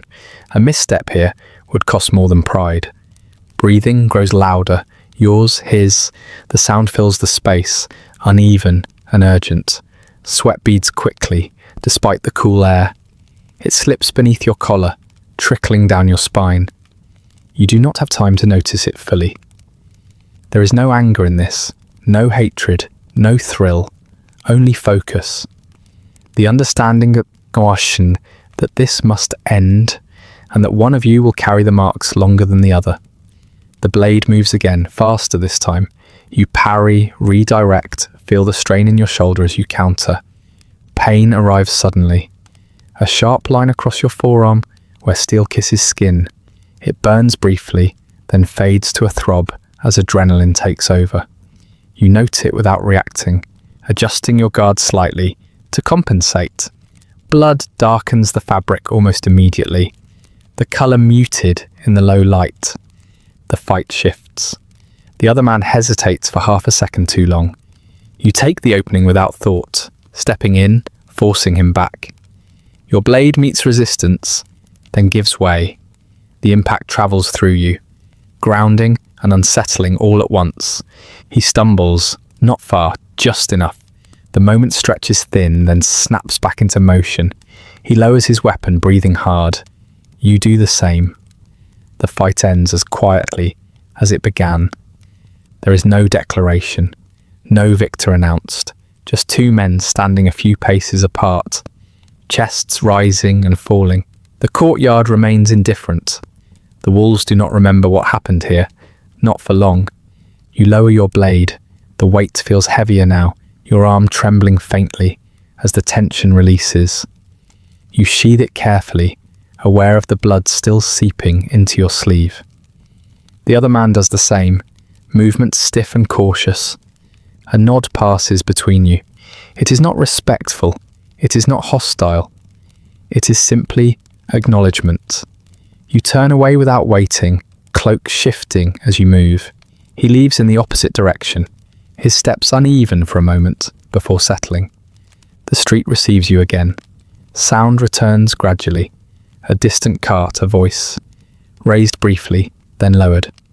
Life resumes its usual pace, unconcerned. You walk steadily, resisting the urge to hurry. Hurrying invites questions. Your arm begins to ache more insistently. The cut is shallow, but it stings now that the urgency has faded. Blood seeps through the fabric, dark and sticky. You adjust your cloak to conceal it, pressing the wool lightly against the wound. The pressure helps, a familiar trick. You do not feel triumphant. There is no satisfaction waiting for you, no sense of accomplishment. Only a growing awareness of fatigue settling deeper into your bones. The body tallies these moments carefully, storing them for later when you least want to remember. You find a quiet place to tend the wound, a doorway set back from the street, shielded from view. You unwrap the fabric carefully, examining the cut. It will heal, leaving a thin line to join others. You clean it as best you can, then bind it tightly. The pain dulls to a manageable throb. As you finish, a thought surfaces uninvited. No one will speak of this. No song will carry the memory of the courtyard, the measured steps, the way steel met flesh without drama. If it is remembered at all, it will be as a rumour stripped of detail, a name mentioned briefly, then forgotten. You straighten and continue on. The day stretches ahead, unaltered by what just occurred. Duties remain, orders will arrive, the uniform will continue to demand its share. Your joints will ache tonight, your arms stiff and sore. Sleep will be thinner for it. As you move back into the flow of the city, the truth settles quietly. These are the conflicts that shape you most, not the battles that draw witnesses, but the brief, contained moments where skill meets necessity and leaves nothing behind but pain and memory. They do not feel heroic because they are not meant to. They exist to be endured, then carried silently into the next hour. The cold arrives without asking whether you are ready for it. One morning, Breath lingers longer in the air, refusing to vanish. Another, frost clings to stone, even after the sun has risen. By the time you acknowledge the change, winter has already settled into the city's bones, and by extension, into yours. Paris tightens itself against the season. Shutters closed more often, streets quieter, movement slower. You follow suit, not by choice, but because the body learns quickly what resistance costs. The barracks feel different now. Stone that was merely cool before has turned unwelcoming. Its chill constant and deliberate. Drafts slip through cracks you never noticed in warmer months. Thin fingers of air that creep beneath doors and along floors. They find ankles, wrists, the base of the neck. You layer clothing where you can, but wool only does so much when the walls themselves seem to breathe cold. Time changes its behaviour here. Hours do not pass so much as accumulate. Each one settles atop the last, heavy and unmoving. Morning drills still come, though they are shortened, the ground too hard and slick for extended work. Instead, instruction stretches inward. Confined spaces filled with talk of form and correction. Words replace motion, but they do not warm you. You sit often with your cloak wrapped tightly around you. The fabric has grown stiffer, the fibres less forgiving in the cold. It creases and resists, holding the shape it takes on your shoulders. You keep it on even indoors now, the weight familiar enough to feel necessary. Removing it exposes how little warmth the room offers on its own. Sleep becomes a fragile thing. At night you lie on straw that crackles faintly with each movement, the sound too loud in the quiet. The blanket provided is thin, its edges frayed. You pull it close, tucking it beneath your chin, curling slightly to conserve heat. Even so, cold seeps in, persistent and patient. You wake often. Sometimes it is your own shivering that brings you back to awareness. Sometimes a sound, a cough echoing in the dark, another man turning restlessly. The barracks never fully sleep. Bodies shift, breath fogs and fades. The air smells of damp wool and unwashed skin, sharpened by the season. Morning arrives reluctantly. Light filters through narrow windows, pale and weak. It does little to warm the room, serving only to reveal how little has changed since you last closed your eyes. You rise slowly, joints stiff, fingers slow to obey. Dressing takes longer now. Buttons resist numb hands. Belts bite harder against layered clothing. Your breath feels thinner. Cold air scrapes slightly as you inhale, a subtle irritation that lingers. You clear your throat more often, a dry sound swallowed by the room. Others do the same. Illness passes quietly through the ranks this time of year. Not dramatic enough to halt duty, persistent enough to drain what little strength winter leaves behind. Meals grow poorer. Supplies stretch thinner as the season wears on. Bread hardens faster. Portions shrink. Wine is watered down further, its warmth fleeting. Hunger feels sharper in the cold, more insistent. You eat slowly, chewing carefully, trying to draw out the act as long as possible. Conversation changes with the weather. Men speak less of the road, less of movement and possibility. Talk turns inward, focused on complaints, softened by repetition. Cold, damp, stiffness that never quite leaves. Stories are retold not for entertainment, but to fill space, to mark time that refuses to move on its own.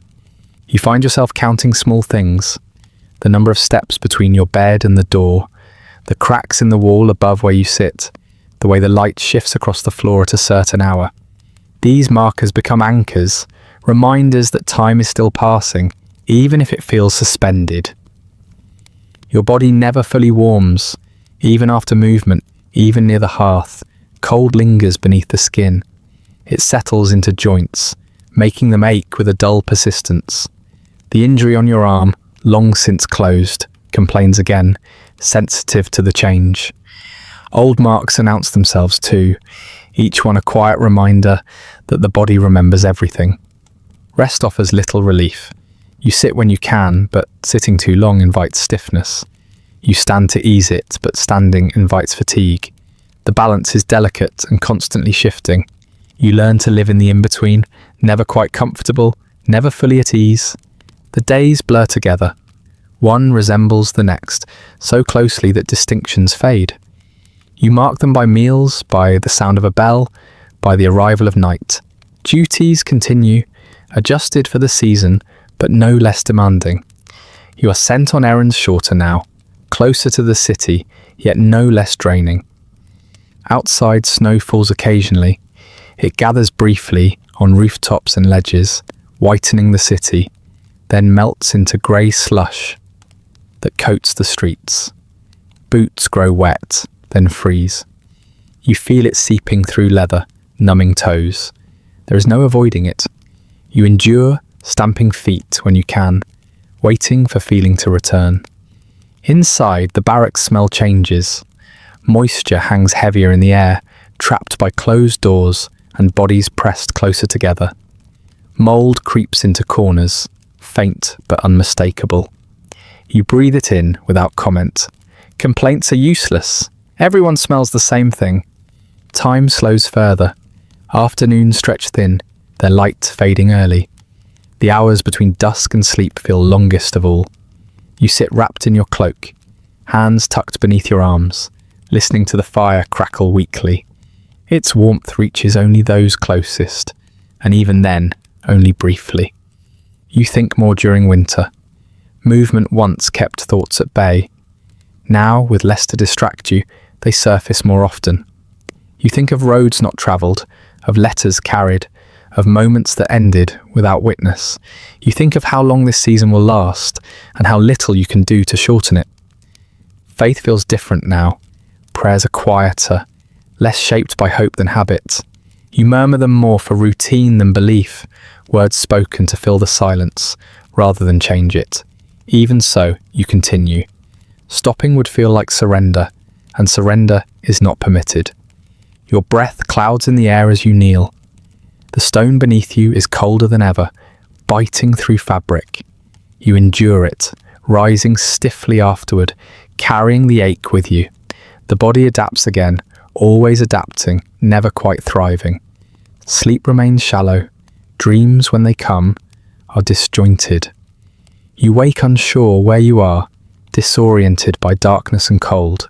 It takes a moment to remember the room, the season, the weight of the uniform waiting nearby.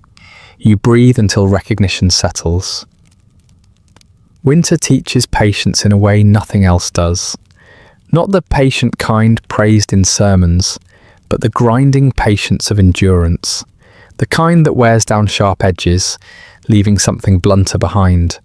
You find yourself moving more slowly, speaking less, conserving energy for what must be done. When the cold finally loosens its grip, it will do so gradually. You know this already. There will be no sudden relief, no dramatic shift, just a slow easing, a lessening of pressure. Until then, you remain here, wrapped in wool and expectation, watching time thicken around you.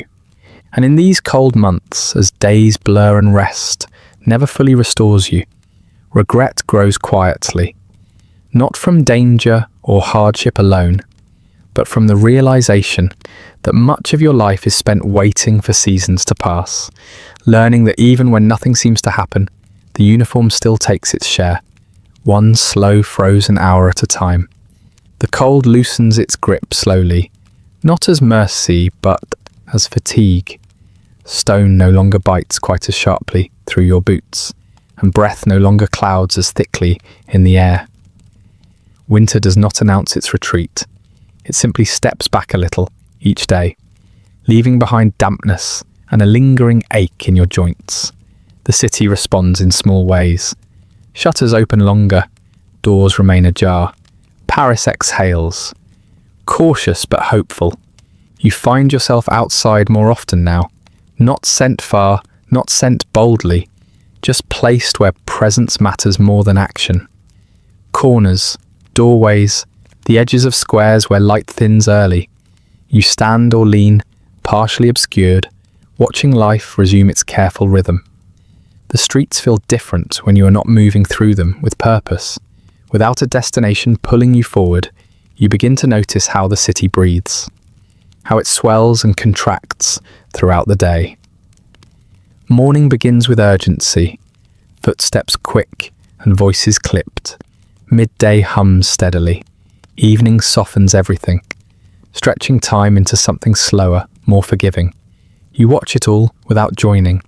A woman passes carrying a basket balanced against her hip. The bread inside is still warm, its scent faint but unmistakable. She walks with the confidence of someone who knows where she belongs. A child runs ahead of her, laughing, then slows when called back. The sound echoes briefly, then dissolves into the wider noise of the street. You remain where you are. Your cloak blends with shadow, its dark folds absorbing light. People glance past you without seeing. The uniform that marks you so clearly in palace corridors fades into the background here, another shape among many. You are present but unnoticed. A pair of men argue near a doorway. Their voices rise, hands gesturing sharply. The disagreement feels important to them, urgent and personal. You watch without intervening. They resolve it themselves, voices lowering, tension dissipating. Life continues, uninterrupted by your restraint. It strikes you how rarely you are required to act. So much of your service consists of watching, waiting, being available without being involved. The sword at your side remains sheathed, its presence symbolic rather than practical. You feel its weight anyway, a reminder that you are not entirely free to disappear. Paris moves around you with practiced ease. Vendors call out their wares, voices tuned to carry just far enough. Coins clink softly. Someone hums a tune you almost recognize. The sound drifts toward you, then away. You do not follow it. The light shifts gradually. Sunlight filters between buildings, illuminating one patch of stone while leaving another in shade. You stand just outside the brighter areas, instinctively choosing the darker edge. It feels more natural there, less exposed. The shadows accept you without comment. You notice how people avoid looking too closely. Not out of fear, but habit. The city has learned how to pass authority without engaging it. A glance confirms your presence, then eyes slide away. You are acknowledged and dismissed in the same moment. A cart rattles past, wheels catching briefly on uneven stone. The driver mutters to himself, adjusting his grip on the reins. He does not look at you. His concerns are immediate and tangible. A stuck wheel, a late delivery, the day unfolding according to its own demands. You feel oddly separate from it all, not isolated exactly, but adjacent, like standing just outside a conversation, close enough to hear but not expected to respond. The feeling is familiar now, though no less strange for it. You shift your weight slightly. The movement is subtle, but your body registers it. Muscles stiff from months of cold and stillness protest briefly, then settle. You adjust your cloak, not for warmth this time, but to maintain the outline you have learned to carry. A couple passes, walking close together. Their voices are low, private. You catch fragments of words that mean nothing without context. Their heads lean toward each other, expressions soft. They pass without noticing you, their world complete without interruption. You think of how often this happens. Moments unfolding unobserved, unrecorded, lives intersecting briefly, then diverging. You move among them like a shadow, necessary but unnoticed. Protection offered quietly, without ceremony. The idea of invisibility settles in. Not the dramatic kind, but the slow, ordinary kind. The kind that comes from being useful without being seen, from standing ready while others live freely. It is not bitterness you feel exactly, more a dull awareness, pressing lightly but persistently. You step back further into shadow as a group approaches. They walk together, laughing, arms brushing. One of them stumbles slightly, catching himself against a wall. The others laugh harder, teasing him gently. You watch them pass, their energy bright and brief. The sound lingers after they are gone. Then it fades, absorbed by stone and distance. You remain. The city does not thank you. It does not acknowledge the quiet order you help maintain. It simply continues, assuming safety is a given. You understand this intellectually. Protection works best when unnoticed. Still, the understanding does not always bring comfort. You glance down a side street. It is narrower, darker, less travelled. A single lamp burns there, its light weak but steady. A man stands beneath it, waiting. You recognise the posture immediately. Another watcher, another presence placed deliberately where it will not draw attention. Your eyes meet briefly. No greeting passes between you, none is necessary. The exchange confirms something simple and unspoken. You are not alone in this, even when it feels that way. The afternoon drifts toward evening. Shadows lengthen, stretching across the street until they overlap. The air cools slightly. The city begins to change its pace again, slowing, preparing to draw inward. You remain in place, letting the transition happen around you. A woman lights a candle in a window above. The small flame flickers, then steadies. It casts a warm glow onto the street below, illuminating dust motes drifting lazily. The sight feels intimate, almost intrusive. You look away, giving the moment back to her. Your stomach tightens faintly. Hunger returns in its familiar, muted way. Not urgent, just present. You acknowledge it and let it pass. Meals will come when they come. This hour is not for eating. A bell tolls somewhere in the distance. The sound travels slowly, softened by the air. It marks time without asking anyone to respond. You count the strikes without thinking, letting them settle into you. When they stop, the city continues, as if nothing has happened. You remain where you are, watching, waiting, breathing in time with a city that does not know your name.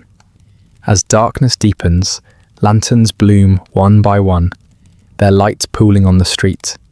Faces pass through those pools briefly, then disappear again. You see fragments of lives, never enough to understand them fully. The realization comes quietly. This is what much of your service amounts to, standing at the edge of other people's lives, ensuring their continuity without ever stepping fully into their world. Your presence is felt only in absence, in the things that do not happen. You draw your cloak closer, more out of habit than need. The fabric settles around you, familiar and heavy. You stand still as Paris breathes around you, in and out, unaware of the watchful figures lining its shadows. The room feels quieter than it should once the door is closed. Not silent exactly. There is always a sound somewhere in the building, a distant footstep, a cough muffled by walls, the low creak of wood settling into itself. Still, compared to the streets, the stillness feels deliberate. You stand for a moment without moving, letting it settle around you, before reaching for the small table near the wall. The candle waits where you left it earlier. You light it carefully, shielding the flame with your hand until it steadies. The glow is modest, just enough to carve a small circle of clarity out of the surrounding dark. Shadows remain thick beyond its reach, patient and unmoving. You sit and draw the paper toward you. It is not fine paper. It is sturdy enough, slightly rough beneath your fingers, with edges already softened by handling. You straighten it anyway, aligning it with the table as though order on the page might translate to order elsewhere. The inkpot sits nearby, its surface reflecting the candlelight in a dull sheen. You hesitate before dipping the quill, not because you do not know what to write, but because you know too well. Words gather quickly in your mind, crowding one another, demanding release. Fatigue, cold, hunger, the quiet weight of days spent waiting, the way the uniform seems to tighten with each passing season. None of these belong on the page. You dip the quill and begin.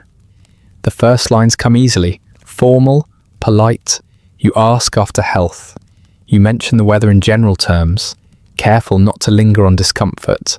You note that your duties continue as expected. The words fall into place with practiced ease, each one chosen for how little it reveals. You write that you are well.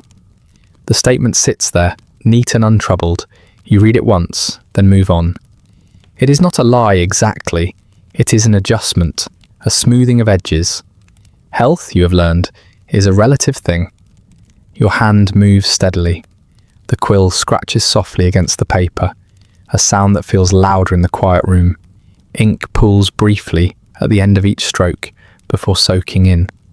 You pause occasionally to blot it, careful not to smudge. Precision matters here. This letter will travel farther than you do most days. You describe Paris without detail. You mention its size, its activity, the sense of importance that clings to it. You do not speak of cold stone corridors or shadowed streets. You do not mention how often you watch rather than act. Those things are difficult to explain and harder to justify. Your thoughts drift as you write. You picture the place the letter will arrive, a familiar table, a hand smoothing the paper the way you did, faces leaning close to read your careful words. You imagine their relief at the reassurance you provide, the way they will nod and fold the letter neatly, satisfied. The image steadies you.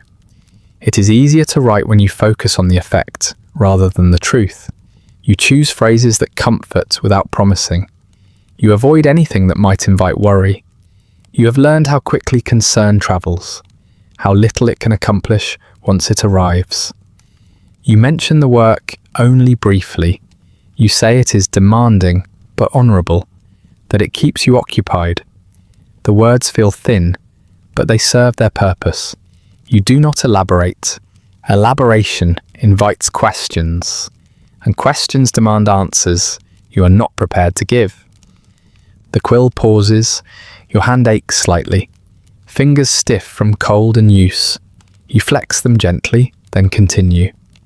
The motion brings a faint tug from your forearm, where old marks still remind you of moments better left unrecorded. You keep your sleeve pulled low, even here, alone.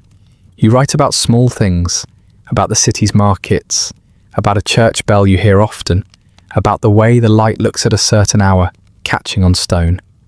These details are harmless. They give shape to your days without revealing their weight. You do not write about the nights, about how sleep comes in pieces, about how the cloak feels heavier after dusk, about the way prayers have become habit rather than certainty. Those truths remain unspoken, contained within you, where they cause less disruption. As the page fills, the distance grows, not in miles, but in understanding. The letter becomes a version of you that exists only on paper, steadier and simpler than the one who sits here now. You recognize the difference without resentment. Both versions are necessary. You read back over what you have written. The tone is even. The words are kind. There is nothing to alarm or trouble. You consider adding more, then decide against it. Too much explanation feels suspicious. Brevity reads as confidence. You sign your name carefully. The letters look familiar, reassuring in their consistency. You pause for a moment afterward, quill hovering, then set it down. The ink needs time to dry. You wait, hands folded loosely in your lap, watching the candle flame flicker. In the pause, other thoughts surface. Things you might have written if you allowed yourself. About how invisible service can feel. About the way you move through days like a shadow, present but unremarked. About how regret does not arrive all at once, but accumulates quietly in the spaces between words left unsaid. You let those thoughts pass. They have no place here. This letter is not for confession. It is for reassurance. You understand the difference now. When the ink has dried, you fold the paper carefully. Each crease is deliberate, precise. You slide the letter into its envelope, sealing it with a small, practiced motion. The wax softens, then hardens, trapping your careful words inside. You hold the letter for a moment longer than necessary. It feels light in your hand, lighter than it should, considering what it carries. Soon it will be someone else's responsibility, travelling roads you know well, handled by hands as tired as your own. It will arrive, be read, and fulfill its purpose. You set it aside. The candle burns lower now, its flame shrinking. You watch it briefly, then pinch it out. Darkness returns, complete and immediate. The room feels larger without the light, its edges less certain. You stand and stretch slightly. Your body responds with the familiar chorus of complaints. You acknowledge them without comment. The uniform waits nearby, its shape unchanged. You will put it on again tomorrow, and the day will begin much the same as this one ended. Before turning away, you glance once more at the letter. It sits quietly on the table, composed and restrained. It says what it needs to say, and nothing more. It carries a version of you that is easier to accept, easier to hold. As you move toward rest, the understanding settles in gently. These letters are another part of the service, not demanded outright, but expected all the same.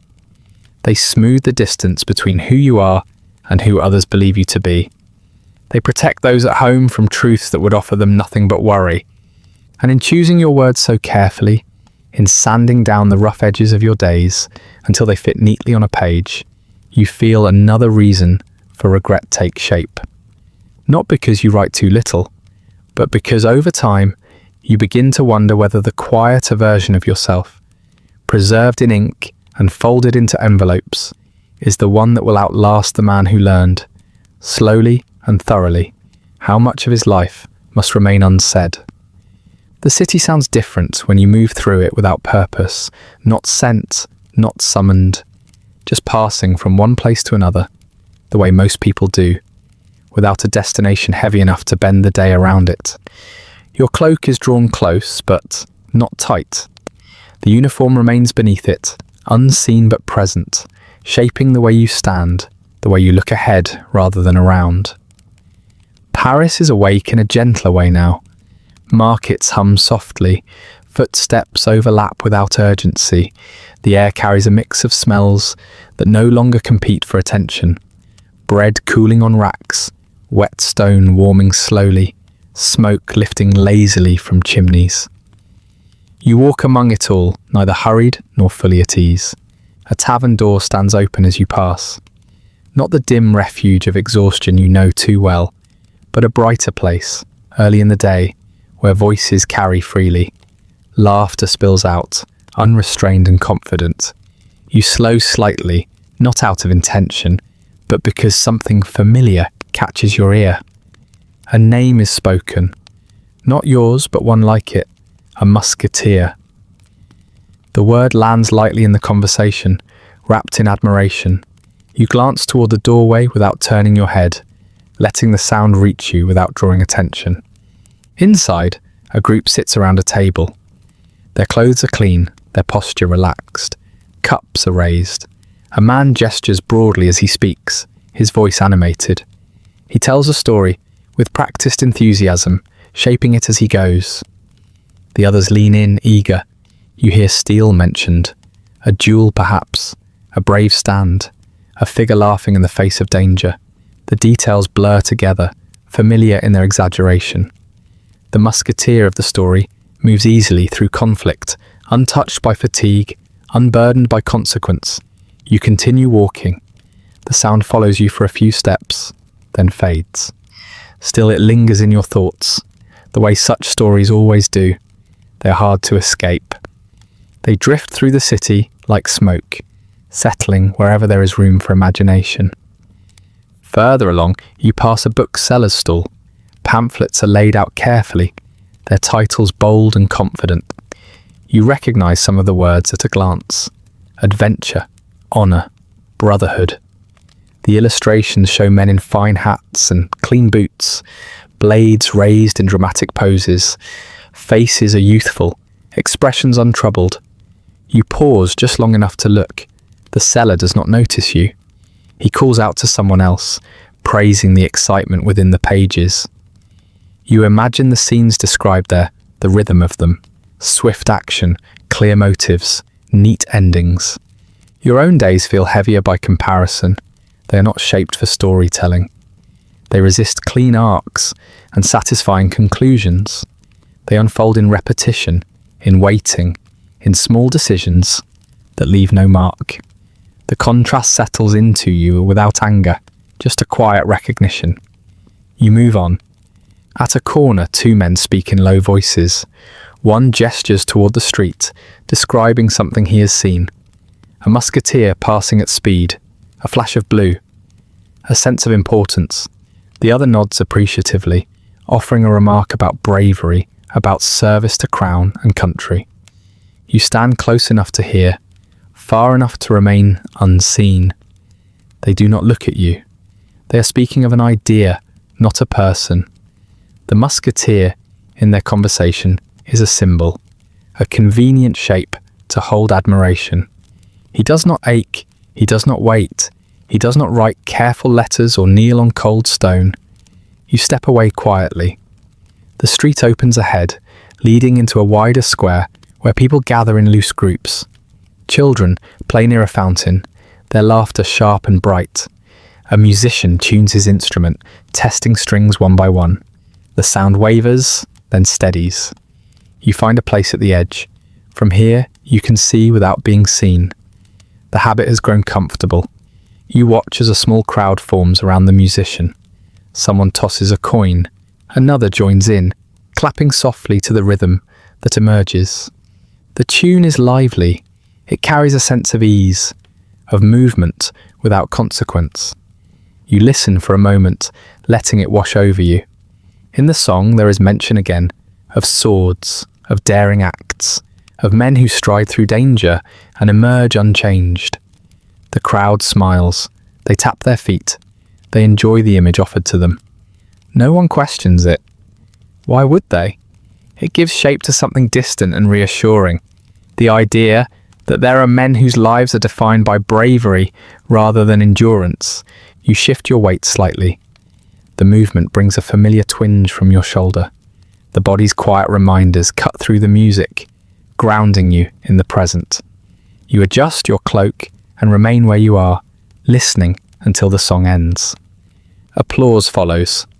Coins clink against the instrument's case. The musician bows slightly, pleased. He launches into another tune, equally confident, equally removed from anything you recognize. As the sound fades into the square, a thought takes hold. These stories are not told for you. They are carried by others, shaped by distance and desire.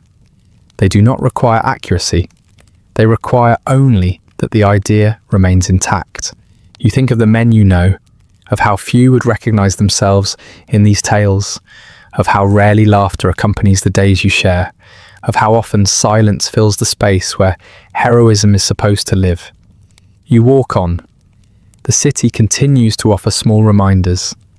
A child playing at being a swordsman, a stick held high, a man boasting loudly about a supposed encounter, his audience indulgent, a woman remarking on the fine appearance of the uniform, her tone light and detached. Each moment layers onto the last. You do not resent them. The city needs its myths. They serve a purpose, binding people together with shared admiration. Still, the distance between those stories and your lived experience grows more noticeable the longer you listen. The uniform beneath your cloak feels heavier, not in weight, but in meaning. It carries expectations you did not choose, stories you did not write. It marks you as something others believe they understand. You stop near a narrow bridge. Below it, water moves steadily, reflecting the sky in broken fragments. You lean lightly against the stone railing, watching the current slide past. It does not hurry. It does not linger. It simply moves. Nearby, a pair of travellers speak animatedly. They mention musketeers again, this time with excitement. They have seen one, they say, up close. The sight clearly impressed them. They describe the uniform, the posture, the confidence implied by the way he walked. You listen without turning. Their words are not unkind. They are not mocking. They are sincere. That sincerity makes the gap feel wider, not smaller. When they move on, you remain. The water continues its quiet journey.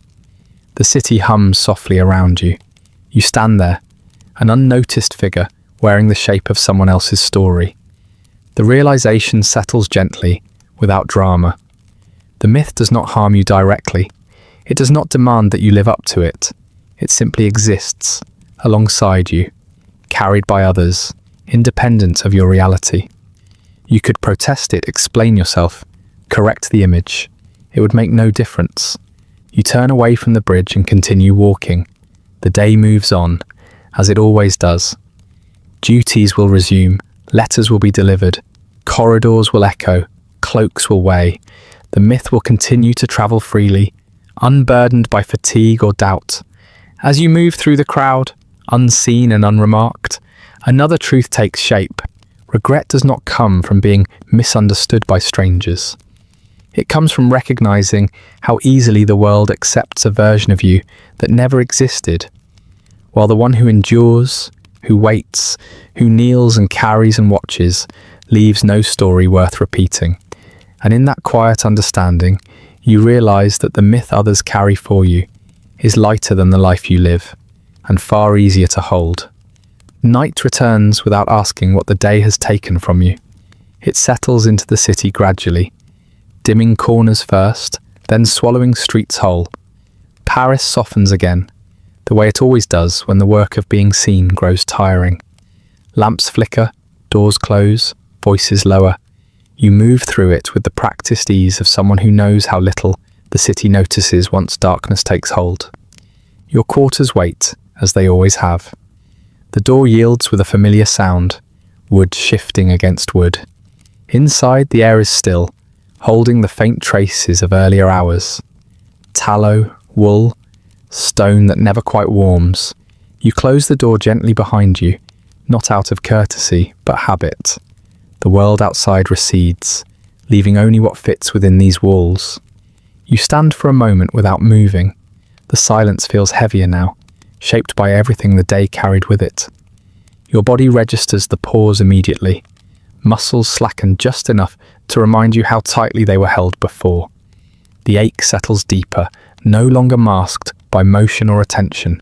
You reach up and remove the hat. The feather brushes your fingers as you lift it free, its edge softer than it once was, bent slightly from use and weather. You turn it once in your hands, noticing the wear along the brim, the way the felt has thinned where it is gripped most often. It has followed you through corridors and streets, through cold mornings and quieter nights. You set it carefully beside the bed.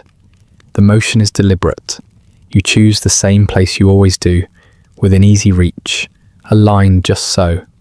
The hat rests there now, its shape intact, its purpose temporarily fulfilled. Without it, your head feels lighter, exposed, as if something essential has been removed. The uniform comes next. You loosen buckles, unfasten buttons that resist slightly before giving way. Each piece is removed with care, not because it deserves reverence, but because you have learned what happens when things are neglected. The fabric sighs softly as it slips free, folding into itself as you lay it out.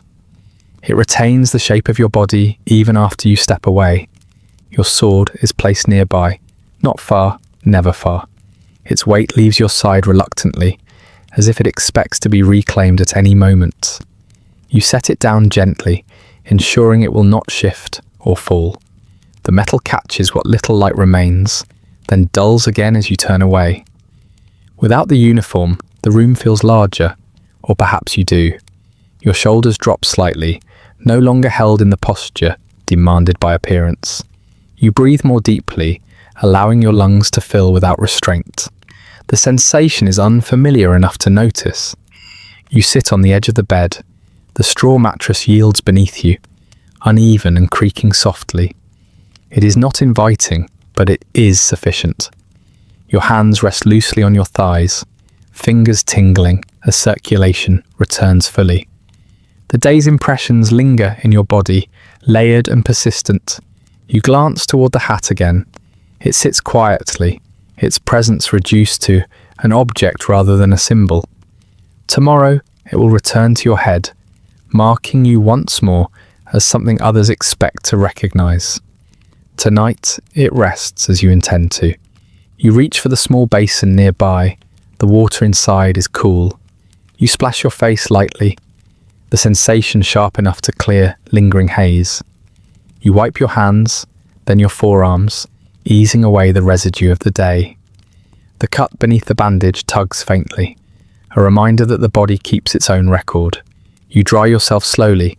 There is no need to rush. The hour has passed when anything more will be asked of you. The knowledge settles gently, a rare thing, like permission. You lie back. The mattress shifts again, adjusting to your weight. You find a position that minimizes discomfort, shifting slightly until the ache recedes enough to ignore. The blanket is thin, but you pull it close, tucking it around your shoulders. The room cools as the night deepens, but not enough to disturb you yet. Your thoughts drift, not to any one moment, but to the shape of the day as a whole. The weight of steel, the quiet of corridors, the sound of hooves on damp ground, the murmur of voices that did not include you. It all blends, becoming something less defined, easier to hold. You think of the hat again, of how it looked when it was new, the feather upright, the felt stiff. You remember the first time you placed it on your head, how it changed the way people looked at you, how it changed the way you stood. That memory feels distant now, softened by repetition. The room creaks faintly, wood settling, stone cooling. Somewhere nearby, another man shifts in his sleep, the sound muffled by walls. You are not alone here, even in rest. The thought is oddly comforting. You close your eyes. Sleep does not come immediately. It rarely does. Instead, there is a gentle drifting, a loosening of focus. Your breathing slows, lengthening naturally. The day's tension begins to unwind, thread by thread. You realize slowly how much you value this moment. Not because it offers escape, but because it offers pause. The simple act of setting the hat aside, of lying down without expectation, feels earned in a way nothing else does. Rest becomes something you measure carefully, something you protect. Tomorrow waits. You know this without thinking about it directly. Morning will arrive, the city will stir. The uniform will be lifted from where it lies now, shaken out, put back on. The hat will be placed on your head again, the feather catching light before dulling into routine. But not yet. For now, the day has released you. The room holds you quietly, asking nothing more. Your body sinks into the mattress, fatigue spreading evenly until it becomes heavy enough to quiet thought. As sleep finally begins to take hold, a gentle understanding settles in. This is the victory no one speaks of. Not survival in battle, not recognition in halls of power, not admiration from strangers who carry myths lighter than truth. It is this moment when the hat rests beside the bed, when the uniform is set aside, when the world no longer asks you to stand ready. Rest, you learn at last, is not a weakness. It is the narrow space where you remain yourself, unobserved, unburdened by expectation. And as the night closes fully around you, that quiet victory is enough to carry you forward, knowing that regret may follow you through waking hours. But here, in the stillness, it loosens its grip, allowing sleep to take you, gently and without demand. And that brings us to the end of tonight's story. Feel free to like, subscribe, or leave a comment with another forgotten corner of history you'd like explored next. If you'd like early access to more of these quiet descents into forgotten history, ad-free audio of the episodes, or just want to support the show, there's a link to the Patreon in the description. If you're listening on a podcast app, a rating or review helps more people find their way to these stories. And special thanks to the supporters who make this show possible, including our chroniclers, Andrew S., Rich Davis, and Leslie Schofield. Sleep well.